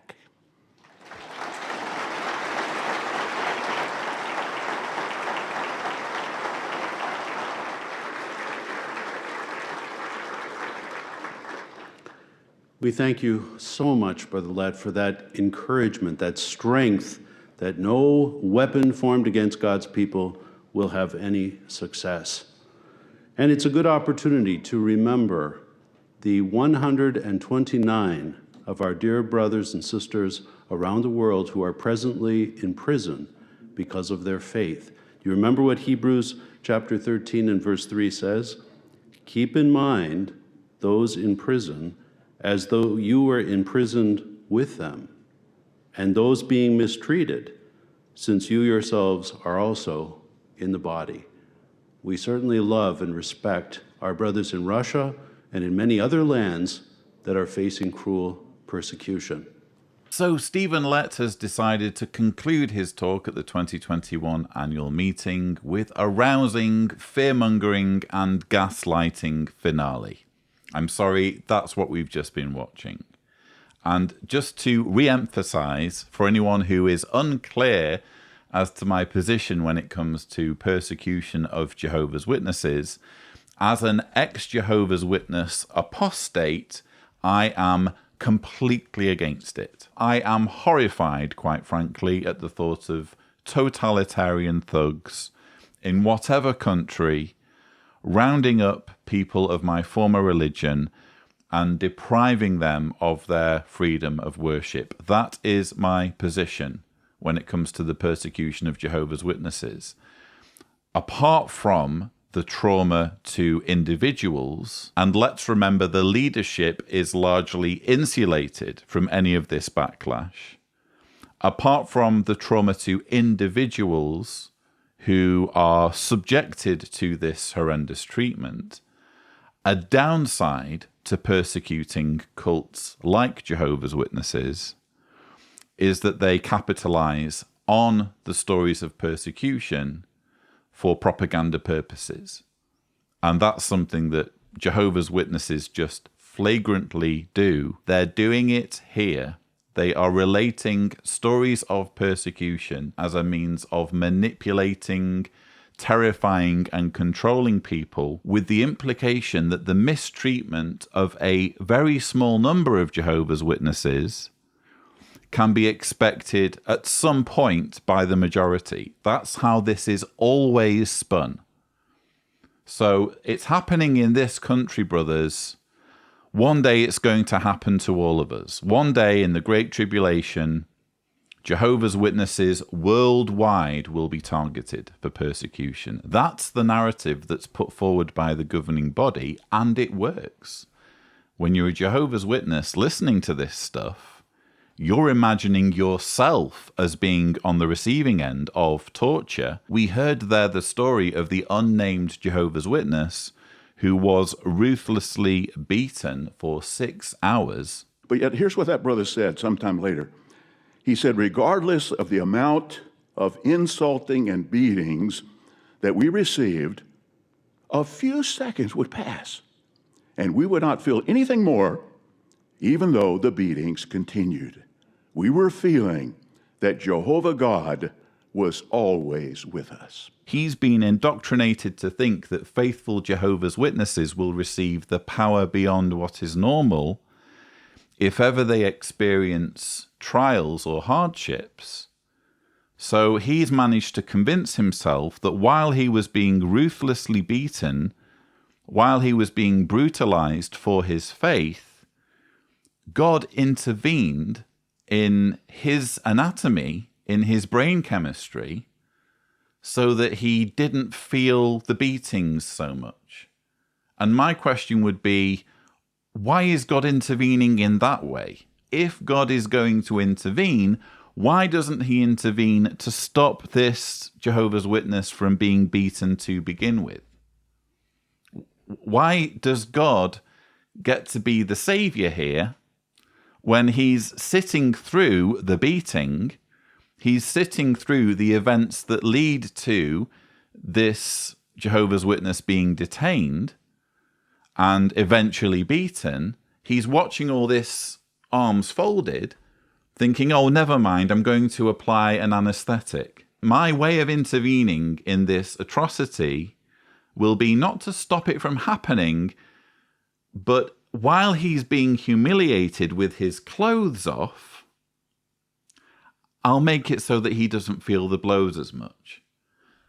I don't want to worship that kind of God. If you have the power to intervene physically, not just spiritually, but physically in someone's anatomy so that they don't feel pain, why aren't you intervening in the electrochemical signals in the thug's brain, the policeman's brain, whoever it is, so that he doesn't do the beating to begin with?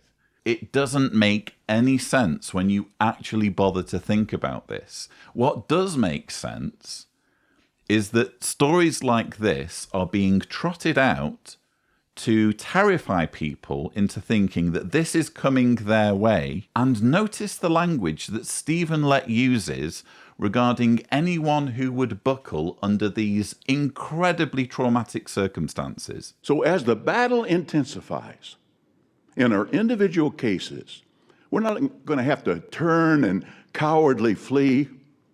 We'll be able to stand our ground. We'll be able to bravely fight. And with Jehovah's help, we will come off completely victorious in the face of Satan's attack. If you can't handle a bit of persecution, if you can't handle the prospect of being ruthlessly beaten, you're a coward. Congratulations. We don't need to think about you. You have disowned the one true faith. You're a traitor. You're a coward. Bye-bye. We're no longer interested in you. You have served your purpose.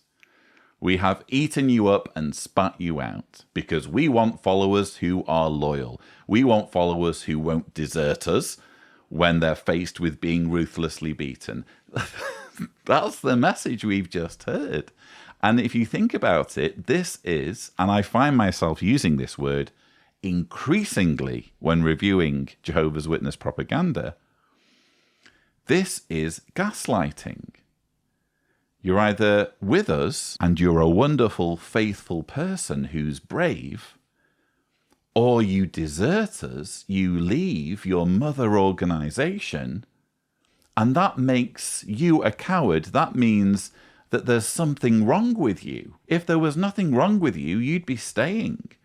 You'd be brave. You'd be given the power beyond what is normal so that you can stick it out through whatever comes. You can withstand ruthless beatings. You can withstand persecution. You can withstand mockery, whatever. You'll be brave because there's nothing wrong with you. But if you ever leave the mother organization, if you ever leave the warm embrace of Stephen Lett and his colleagues on the governing body, that's because you're a coward. That's because there's actually a defect with you. Really manipulative, isn't it? And that's how he chooses to end his talk. And then Mark Sanderson gets up on the platform and says, and it's a good opportunity to remember the 129 of our dear brothers and sisters around the world who are presently in prison because of their faith. 129 Jehovah's Witnesses around the world imprisoned for their faith. Bear in mind, this talk was given, or this event took place on the 2nd of October 2021. So as of the 2nd of October 2021, around the world, not just Russia, but around the world, there were 129 Jehovah's Witnesses imprisoned for their faith. Now, bear in mind how many Jehovah's Witnesses there are on the planet. I'm going to have to go off the 2020 service year report figures because the 2021 figures haven't been released as of filming. I have to expect that the figures are less for 2021, but we'll see. For 2020, the average publisher figures were 8,424,185, which means that the ratio of Jehovah's Witnesses in prison was 1 in 65,303, or 0.00153%. Now, to be absolutely clear, I think that one Jehovah's Witness imprisoned for their faith is one too many. If I had my way, there would be 0 Jehovah's Witnesses imprisoned for their faith. Again, persecution of religious minorities is wrong. It's deplorable. But let's view this in a bit of context, shall we? Let's apply a bit of perspective here. The way this organization presents itself when it comes to persecution is to only talk about its own persecution and never show any solidarity to other religious minorities who might be being persecuted, to the Uyghurs, to the Yazidis, to the Rohingya. If you are one of Jehovah's Witnesses, ask yourself, how many times in recent memory, or indeed ever, has this organization put forth any condemnation of other religious groups? When you're watching this repeated emphasis on persecution in Jehovah's Witness propaganda, it's always done in such a way as to suggest that only Jehovah's Witnesses are involved in this. Satan's system of things has looked at Jehovah's Witnesses and wants to crush them, wants to make life unbearable for them. Satan is the ruler of the world. If there's one thing he can't stand, it's Jehovah's Witnesses. So he's going to do in these last days whatever it takes to make life difficult for them and to make sure that they are conspicuously singled out for mistreatment and persecution. And yet when you look at the figures, that's not what we're seeing. 8.5 million Jehovah's Witnesses, and as of the 2nd of October 2021, 129 imprisoned. Again, if it were me, it wouldn't be 1 imprisoned. It would be 0 imprisoned if I had any say on the matter. But I think it's worthwhile, if you are one of Jehovah's Witnesses and you're listening to this talk, you're listening to a talk that is intended to terrify you into serving a group of men, I think this would be a good opportunity to take a step back and view this whole persecution issue with a bit of perspective. We would like to give you an update on the project that Audio Video Services is spearheading at the Australasia branch. You'll recall that it was announced at last year's annual meeting. So what has been happening with this video project in this intervening time? Please pay close attention. At the 2020 annual meeting, we announced an exciting new video project, The Good News According to Jesus. Brother Anthony Morris made the following encouraging statement. Will there be challenges? Oh, yeah, guaranteed. But if Jehovah wants something done, that's what happens. How true those words have proven to be. Up to date, the largest feature drama Audio Video Services had produced was a little over 100 minutes in length. The Good News According to Jesus spans nearly 1,000 minutes of content. We are happy to update you on this exciting project and share different ways Jehovah has helped us to overcome various challenges.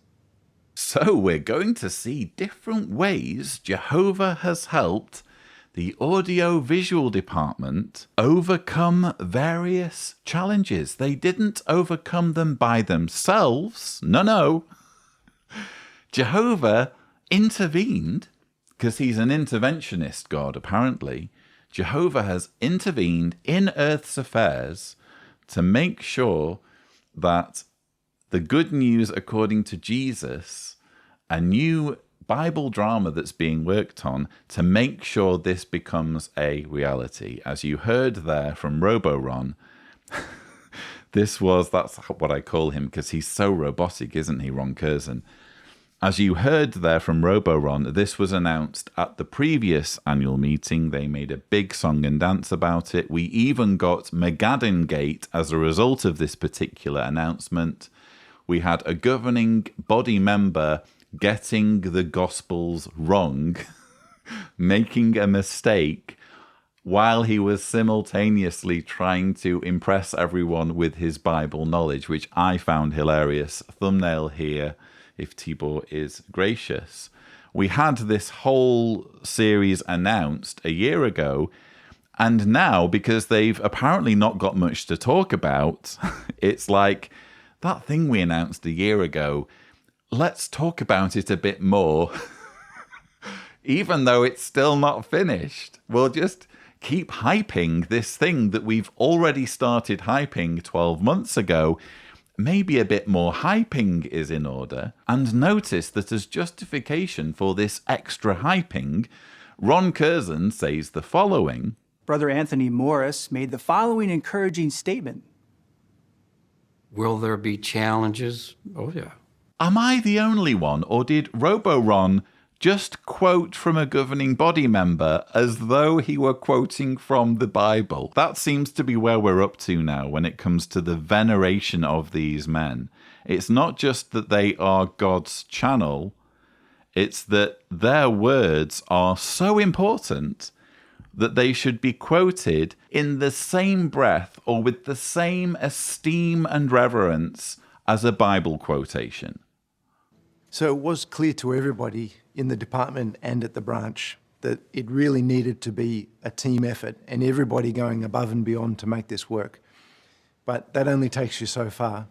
Jehovah's blessing on the arrangements, the qualities that he helps us to show, the motivation that he helps us to have to overcome those challenges and to take on things that really are beyond what we can normally cope with. And seeing that, particularly as we look back on a number of those challenges and how they've been overcome, you see Jehovah's involvement day to day. Our brother had a trailer that was going to be donated to the project, but he didn't have the funds to pay for the freight. At the very same time, a sister contacted the branch and wanted to donate specifically to the project. The amount she donated was the amount that was needed to cover the freight to bring the trailer to Bethel. One brother made a 30-hour round trip to deliver a large quantity of goods he manufactured for us. He made this trip not once or twice, but multiple times, even planning the work around 2 surgeries he had to have. A number of trucks were required to freight the goods, so members of his family and congregation shared in the driving, while local brothers extended hospitality. Is this impressive, viewers? You tell me. We've been promised by Ron Curzon different ways Jehovah has helped us to overcome various challenges, us being the audio-visual services department. And what we're getting is examples of fanaticism or coincidences.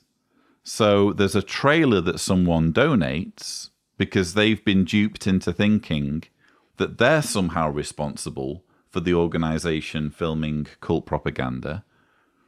The organization says, we want to film this particular propaganda, but we need help to do it. We need actual resources for this thing we've planned to do. What about that verse about only building a tower once you've sat down and calculated the funds? What they've apparently done in Australia is they've planned to build the tower and they've waited for Australian Jehovah's Witnesses to come and give them the stuff to build the tower with. That's what it's looking like to me. So that you have an individual donating their trailer, and apparently it was God who stepped in. Jehovah intervened in Earth's affairs so that the money needed to ship this trailer to the branch. I thought trailers were, by their very nature, something that could be moved. But anyway, so the funds needed to get the trailer to the branch miraculously materialized in the organization's bank account.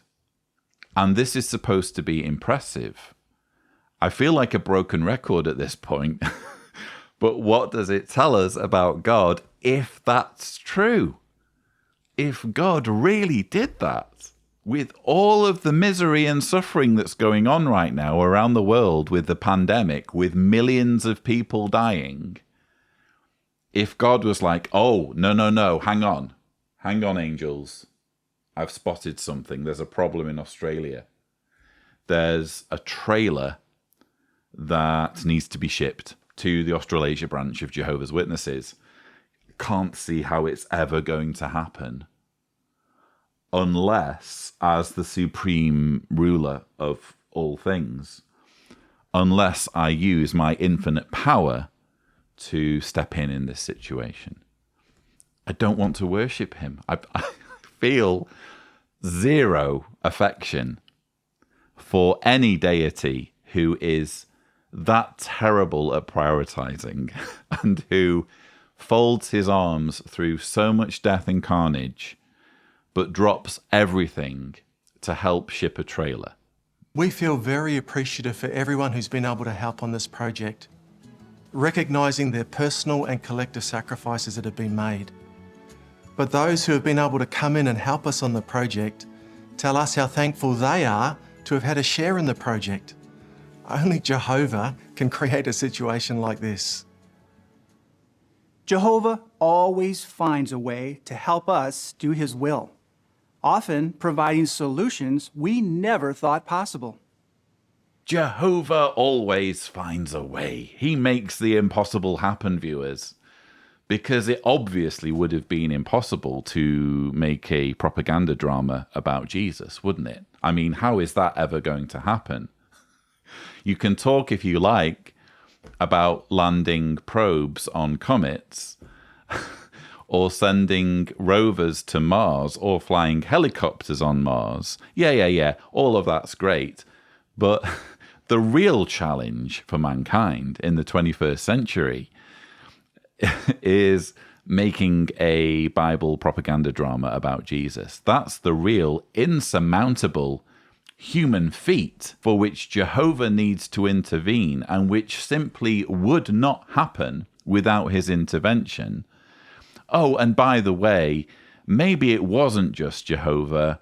Maybe brothers and sisters were involved. Maybe cult followers who had loyalty to the organization, who had a vested interest in assisting the organization, perhaps because they're indoctrinated, perhaps because they believe the end is nigh, and they're being measured according to their loyalty and help that they're giving this organization. Maybe it's a little bit to do with that. Maybe it's a little bit to do with what cult followers are contributing and the sacrifices they're making. We feel very appreciative for everyone who's been able to help on this project, recognising their personal and collective sacrifices that have been made.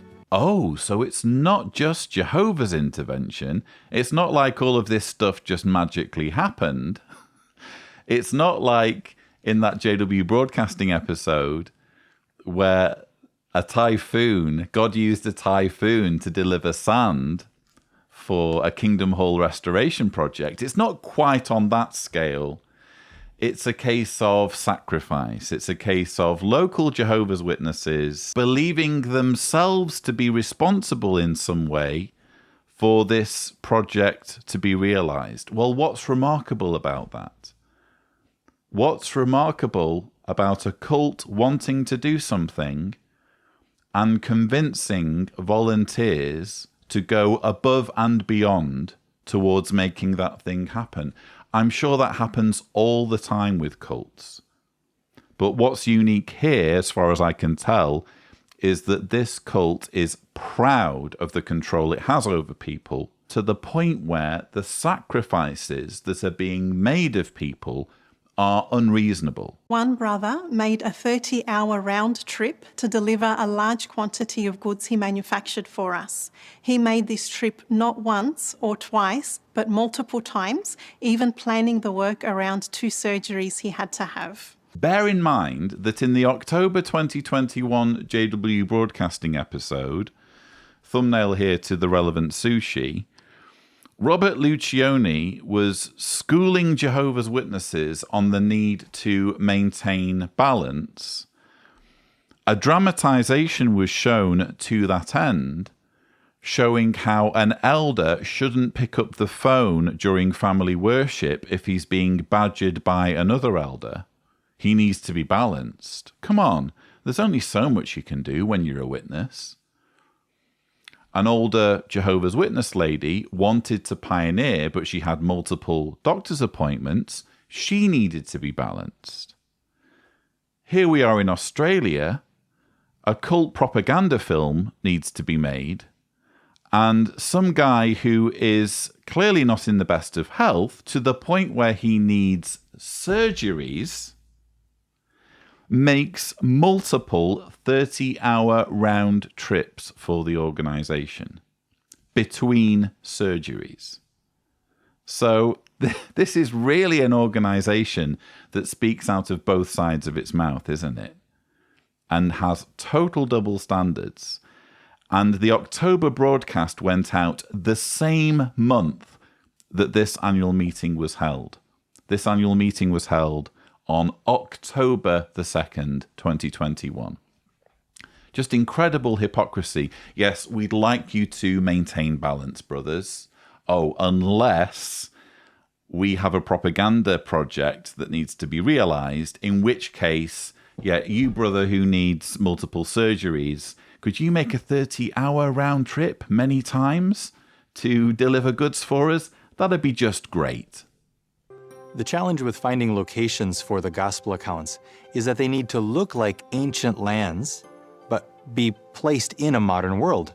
They need to have no signs of civilization, and yet be close enough to civilization to support our modern filming operations.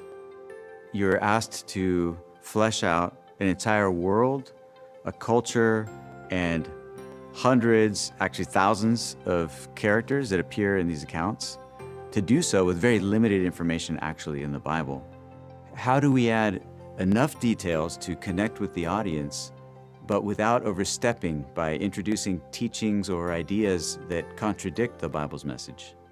Yes, we wouldn't want to do that, would we? We wouldn't want to overstep and contradict the Bible's message. In other words, the Jehovah's Witness interpretation of the Bible message. That's the problem. That's the dilemma facing the audio-visual department. They have to craft this drama with a narrative that both follows the Bible but also sticks to Jehovah's Witness theology and beliefs.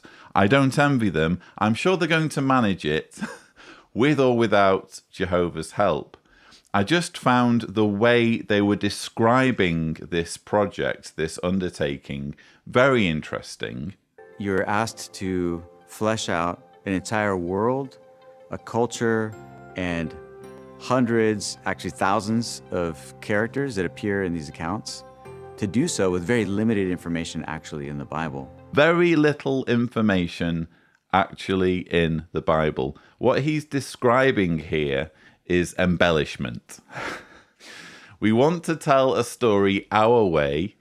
We want to create something with information that alludes to things happening that we're not certain about.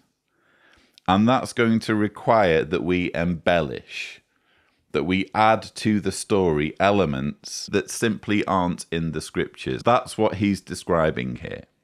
And this is a perfectly ordinary thing to do in filmmaking, by the way.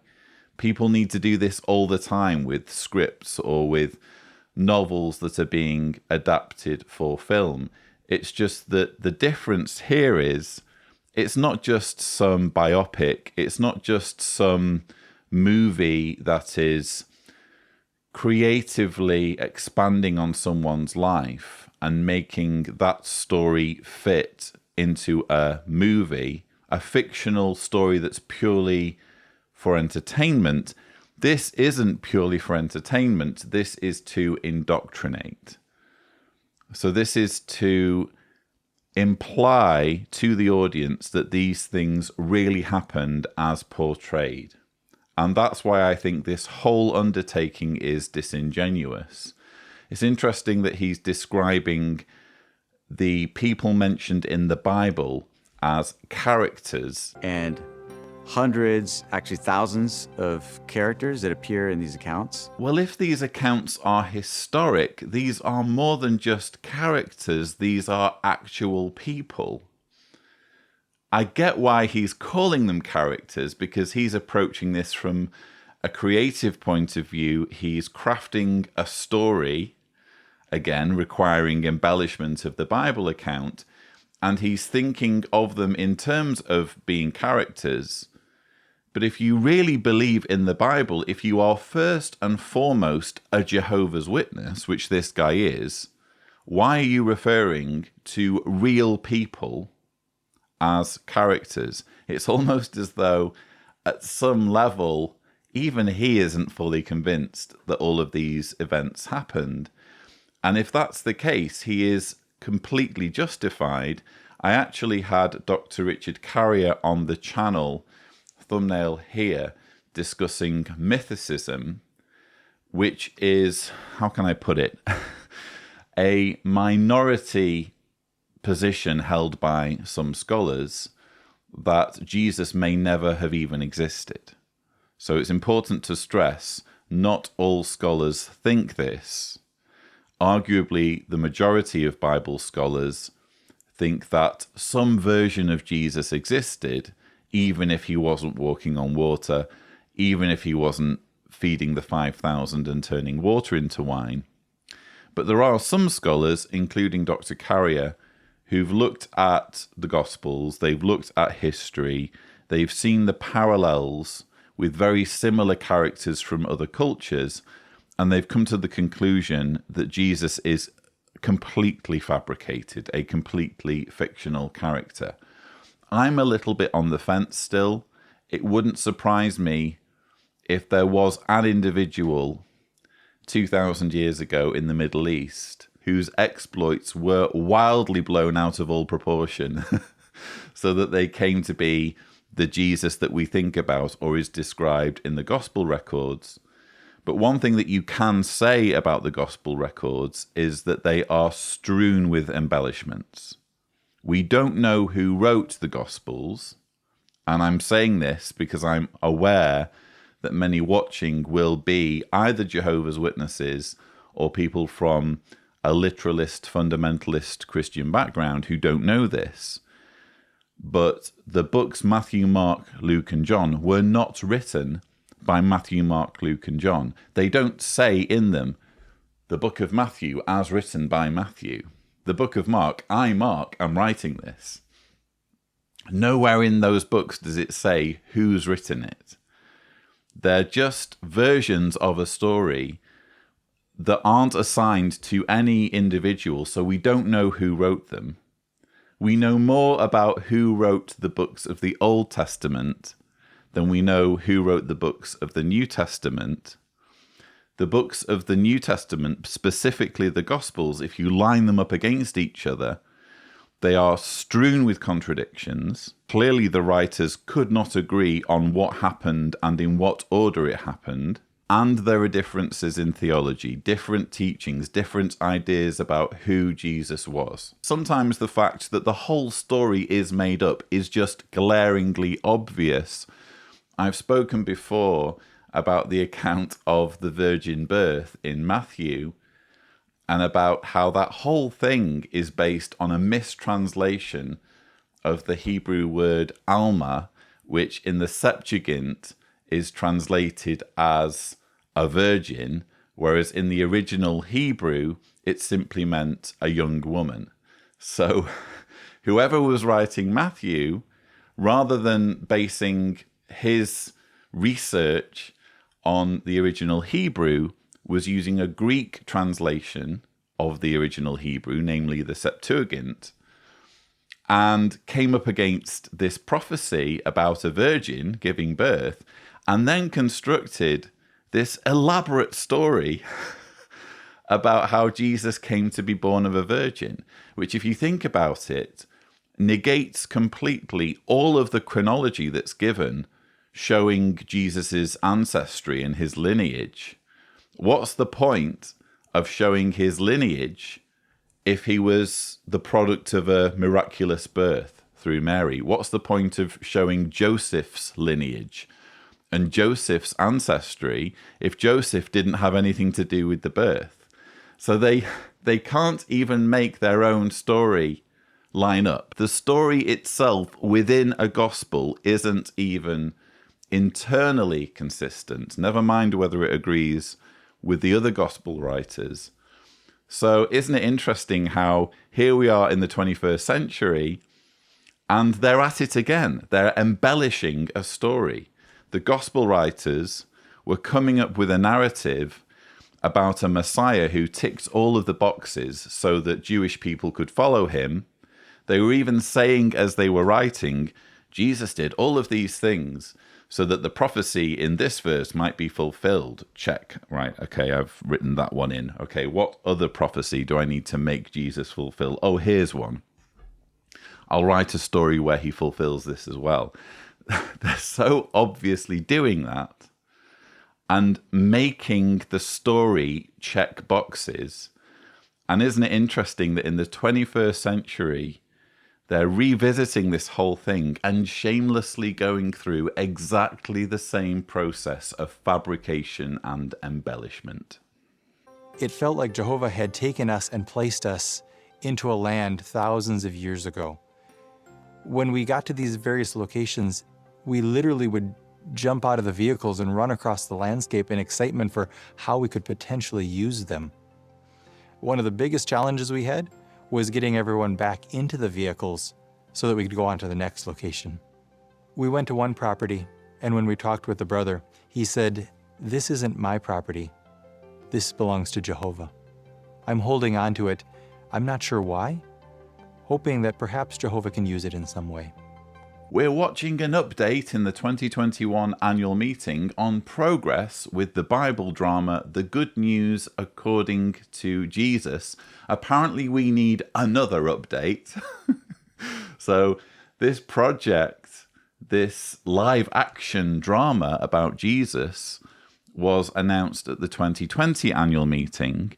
And we had all sorts of material shown there, including storyboards, to whet the appetite of the audience and build their enthusiasm for this project. And apparently we need to do this all over again in the 2021 annual meeting with a rather long update from the Australasia branch where the filming is going to take place. So they are filming this Bible drama about Jesus in Australia. And in this particular clip, they have been getting very excited about location scouting. I'm sorry, I just don't see how this is anything unique. I think you can make a film about more or less anything and encounter challenges that you need to overcome and get excited about the filmmaking process, including getting excited when you find a good location for filming.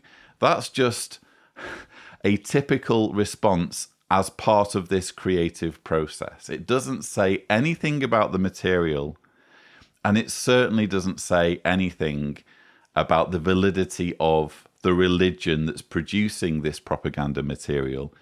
And then you have this anecdote about this property that's being held for Jehovah. We went to one property, and when we talked with the brother, he said, "This isn't my property. This belongs to Jehovah. I'm holding on to it. I'm not sure why, hoping that perhaps Jehovah can use it in some way." I'm holding on to it. I'm not sure why. Could it be the reason why anyone holds on to their property? Could it be the reason why you're holding on to your real estate is because it's yours, because your name is on the lease, and because it's property, it's worth something, so you're not just going to abandon it so that someone else can have it? That's just one of the most ridiculous anecdotes I think I've ever heard. Oh, I own something, and I'm not really sure why I've held on to this thing that's really, really valuable that I own. I must have been holding on to it for Jehovah. Oh, come on. Don't be so silly. Don't insult our intelligence. That's what's happening at this point. Millions of Jehovah's Witnesses are having their intelligence insulted with this stupid story about a guy who obviously was holding on to his property because it's his. And then when it's convenient, when the people from Watchtower roll up on his property looking for locations, he comes out with this cute story. Oh, this is Jehovah's property. It's not my property, even though my name's on the lease. And even though I'm not giving it to you, I'm just letting you film here. And once you've left, it will still be my name on the lease and it will still be my property. I mean, it doesn't say anything in this segment about this guy literally deeding his property to Watchtower Australia. He's just letting them film there, as far as we know. So once the circus rolls out of town and all the filming is done, what does he say then? What's his cute story then? Oh, I'm still holding on to this for Jehovah. Maybe Jehovah's going to need it again in the future. So that's why I'm holding on to it. It's not like this guy, as a landowner, is realistically going to wander into his local town and say, "Hi, does anyone want a property? I've got this rather large plot of land, and if anyone wants it, if anyone wants to take over, fair income, I don't care." Is this the story that Stephen Lett comes out with? Because I mentioned earlier in this rebuttal about how he went 50-50 with his brother, Tim Lett, on a waterfront property that cost $500,000. So Stephen Lett has apparently got a spare $250K to just use on an investment property. Maybe that's his reasoning. Maybe he's like, "I'm just holding on to this for Jehovah." Would you like to see how the design and construction aspects of the work are progressing, including the historical sets? Well, one of the biggest challenges we've had in the design construction world is to get the mentality that we're designing and building something that needs to look 2,000 years old. Back a few years ago, there were various branches that were put forward as possibilities, as options. And in the end, the Australasia branch was chosen. At the time, in the design construction world, we thought, well, that was an interesting choice. But during 2020, during the pandemic, we found out in retrospect it was one of the only places on Earth where this project could be completed now. Because of the low incidence of COVID in the country, we were able to use outside contractors to come into the project to do part of the site works for us. So it's been a blessing to have the project take place at this location. It's been amazing to see how, with the variety of backgrounds, despite this, they've been able to achieve quite amazing things. Just their willing spirit, prepared to take on board the instruction, and we can see Jehovah's blessing behind it. In the temple area in the backlot, there's a little over 4,000 square metres of concrete that has been made to look like stone. Well, one of the contractors that quoted on the job was actually a brother. And that particular brother said, "Well, you know what, I can volunteer to do this, and there's enough brothers around that we can bring together, and we would be more than happy to be able to do it on a volunteer basis."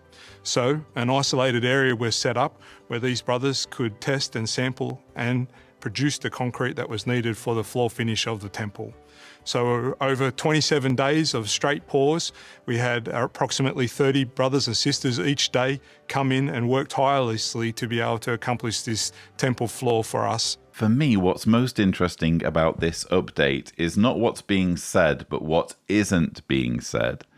For example, you have Zenny at Worldwide Design Construction saying, And in the end, the Australasia branch was chosen. At the time, in the design construction world, we thought, well, that was an interesting choice. That's code for, we thought that was a shit choice. I'm sorry. It's just so obvious that what he's saying there is that he didn't agree, or he couldn't understand why the Australasia branch was chosen. Why film a live action drama about Jesus in Australia with its eucalyptus trees and marsupials and what have you. I'm sure they'll make it work, by the way. It's just obvious that there was some trepidation about that decision that was made by the governing body. But the decision was made, and they're now pointing to the fact that Australia ended up having a low incidence of COVID, at least during this planning phase, as being fortuitous, as being Jehovah's hand. And again, what does it say about Jehovah if that's his priority? during the pandemic. Oh, I want this live action series about Jesus to be made. I'm going to inspire the governing body to choose Australia, even though Zenny thinks it's a bad idea.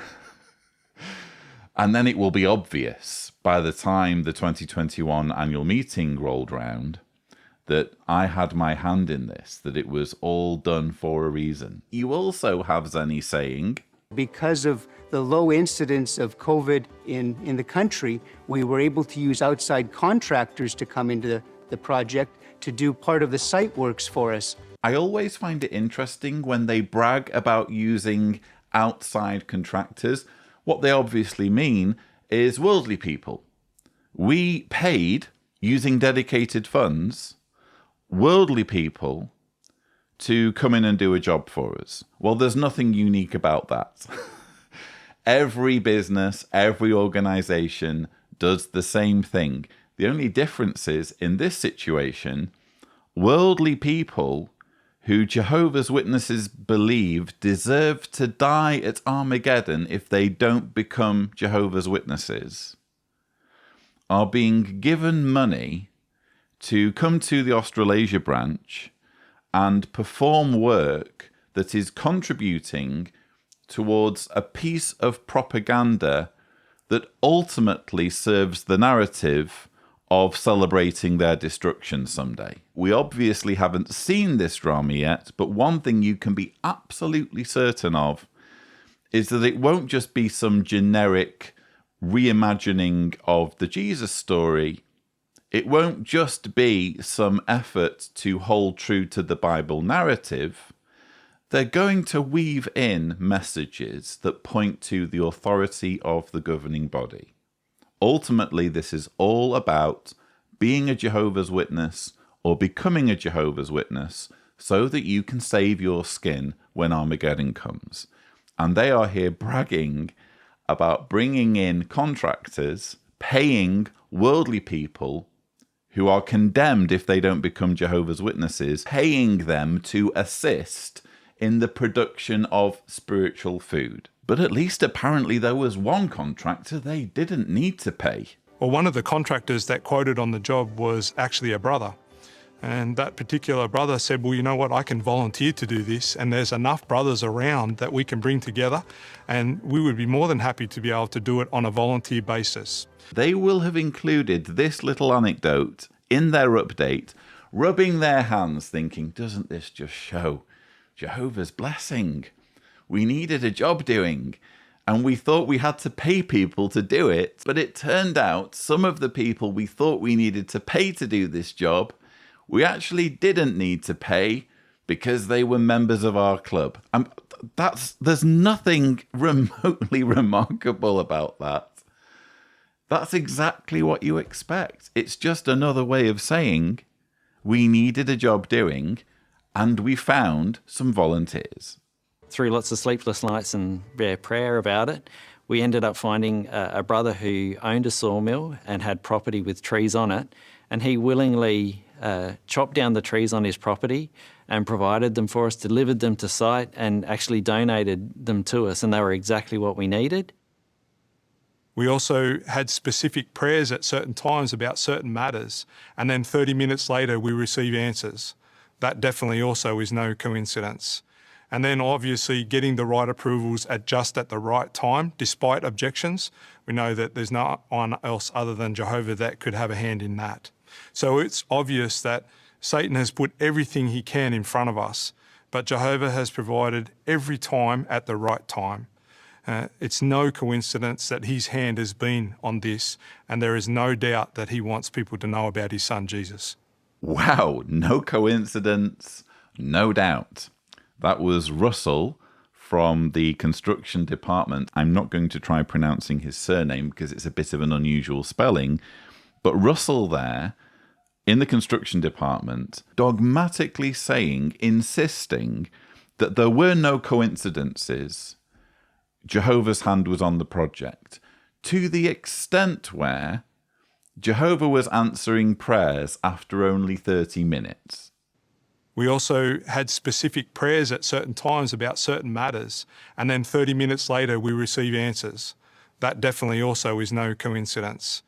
Actually, Russell, you should be hoping that it was a coincidence.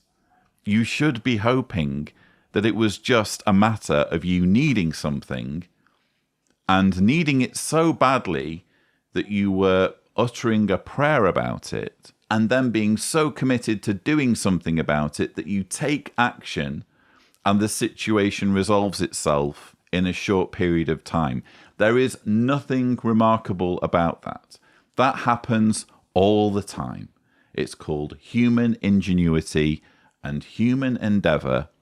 The alternative is, frankly, unthinkable. The alternative is that God was answering your prayer within 30 minutes while ignoring the prayers of people suffering around the world, including Jehovah's Witnesses suffering, including Jehovah's Witnesses dying from COVID, including children in Jehovah's Witness families experiencing unthinkable abuse that's being covered up.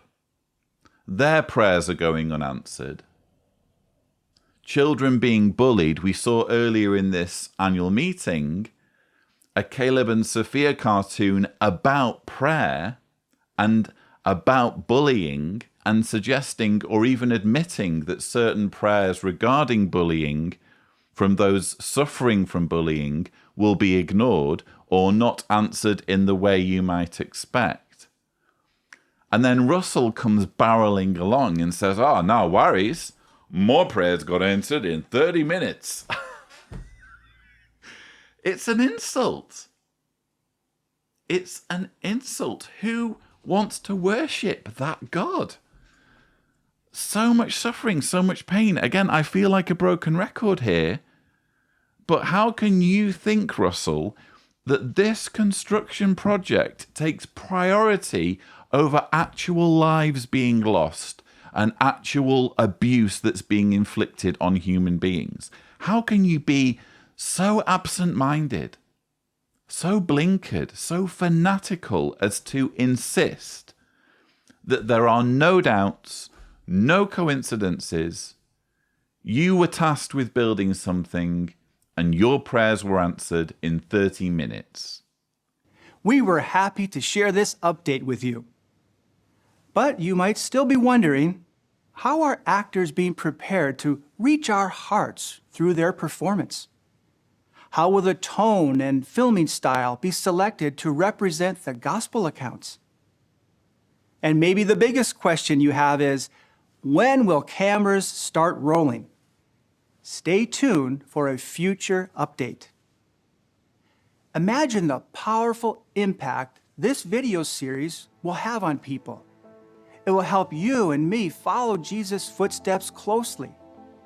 It will help us draw closer to Jehovah, whom Jesus perfectly imitated as a human. But the benefits go far beyond you and me. As stated in the 2020 annual meeting, it is likely this series will be used to touch the hearts and minds of billions of resurrected ones in the coming new world. Just think how this video series could help them learn about the example that Jesus set. Imagine how the visual portrayal of his warm, humble, and approachable personality will help them to come to know Jehovah intimately. How exactly will we use this new series to teach resurrected ones? We will have to wait and see what Jehovah directs. We are confident Jehovah is blessing this work, and we will continue to look to Jehovah for direction as we move ahead with the good news according to Jesus.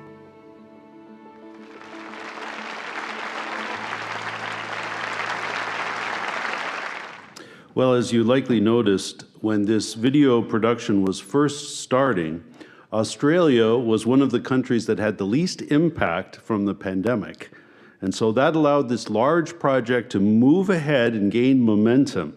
Even though later the pandemic affected Australia much more seriously, all of the preparations were underway. We truly thank Jehovah for the tremendous progress that has been made on this project so far. Well, we're going out with a bang. Thus concludes the latest update on the Good News According to Jesus live action drama project. Apparently there are more updates in store, so multiple updates before we actually get to watch the thing. This is receiving no end of hype, so it had better be good, hadn't it? But those comments towards the end there, and I'll come to the craziness that Ron Curzon came out with, by the way. But let's just first focus on what's still fresh in our minds.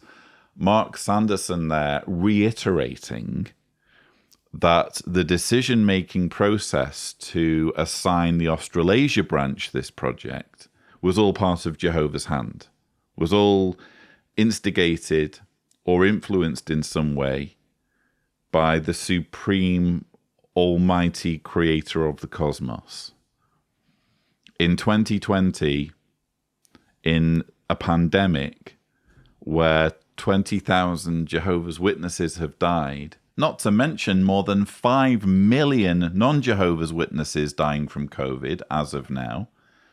So much death, so much misery, so much loss and grieving and pain and heartache. And Jehovah is all about assisting a filmmaking project. That's where his priorities lie.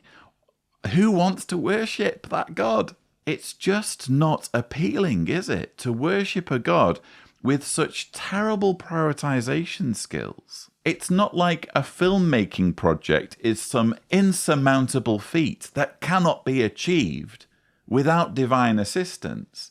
If that's true, surely we can look at any movie that got made during the pandemic, of which there were many, or any series, anything requiring filmmaking. We can look at that and say, oh, Jehovah must have been involved in this project as well, because how else could it have happened during a pandemic? It's just utter nonsense. This is what we've descended to with this religion, and I'm embarrassed to have ever followed it. I would really be struggling as a Jehovah's Witness taking this remotely seriously. Not if I had the faintest clue what's going on worldwide and how much death and misery there is. How do you listen to this nonsense that's spewing from Mark Sanderson's mouth and think, oh, he's a really wise, mature, intelligent individual who's got his finger on the button and clearly must have been chosen as one of a tiny elite to rule as king priest over a paradise earth? No, sorry, I'm not seeing it. It seems that the higher up the ladder you get in the world of Watchtower, the more brain cells you must shed. If this is the sort of argument you end up making as a governing body member. And speaking of shedding brain cells, I think I lost a few IQ points when Ron Curzon said, as stated in the 2020 annual meeting, it is likely this series will be used to touch the hearts and minds of billions of resurrected ones in the coming new world. Just think how this video series could help them learn about the example that Jesus set. Just think about how this series could help 100 billion resurrected people who've ever lived learn more about Jesus. Yeah, that's really easy to imagine, Ron Curzon, Robo-Ron. It's really easy to imagine in paradise with no infrastructure. It's not been explained how there will be or whether there will be any electricity, any modern devices, any tablets, any TV screens that can be used to actually watch a video. But apparently what's going to happen is Genghis Khan, Vlad the Impaler, Osama bin Laden, Joseph Stalin, Adolf Hitler, the worst characters from history, Jack the Ripper, you name it, they're all going to get a second chance in paradise. And on materializing in paradise, they're going to be approached by an Armageddon survivor with a tablet. And they're going to be invited to watch a series that was filmed in Australia during the pandemic, reimagining the story of the Gospels. Come on. Are they just inviting ridicule? That's what it feels like. RoboRon is just brazenly insulting the intelligence of his audience. But what's most disturbing to me is that he seems to really believe it. His cult-addled mind seems to accept this fantasy. He really believes that the propaganda that he is responsible for as a member of the governing body's teaching committee, he fancies himself so much and esteems his work so much that he thinks that after 8 billion people have been buried following Armageddon, imagine that, getting rid of the evidence of the biggest genocide the universe will ever have seen. Let's pretend this never happened. Let's put turf over the remains of all of these men, women, and children who were slaughtered for not being Jehovah's Witnesses, so we don't have to see them when we're frolicking with pandas and gorging on watermelon. We don't want to be reminded about all of that death and the fact that the God that we now need to worship morning, noon, and night did all this. Let's just pretend that didn't happen. And while we're messing around with animals and eating fruit and cooking with our woks, we can just wait for a resurrected person to appear who could have done some vile things, could have committed atrocities, could, dare I say it, be a psychopath. But don't worry, we're going to fix them by showing them on a device that we've somehow managed to, lift from the rubble or construct out of bamboo?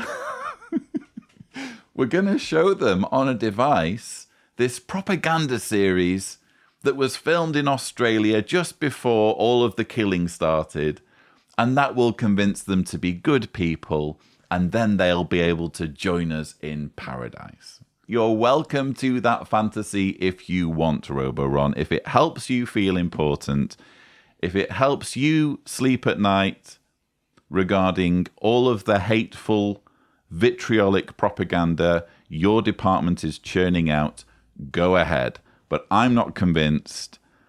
All I'm seeing in this annual meeting so far is further proof of how detached from reality you and your leaders are. But that's all I have for you. Thus concludes part 3 of my review of the 2021 annual meeting. Look out for part 4 in the not too distant future. It's just around the corner. Its arrival will be imminent. But that's it for now. Don't forget to subscribe to the Lloyd Evans channel for more such videos. And as always, thank you for watching.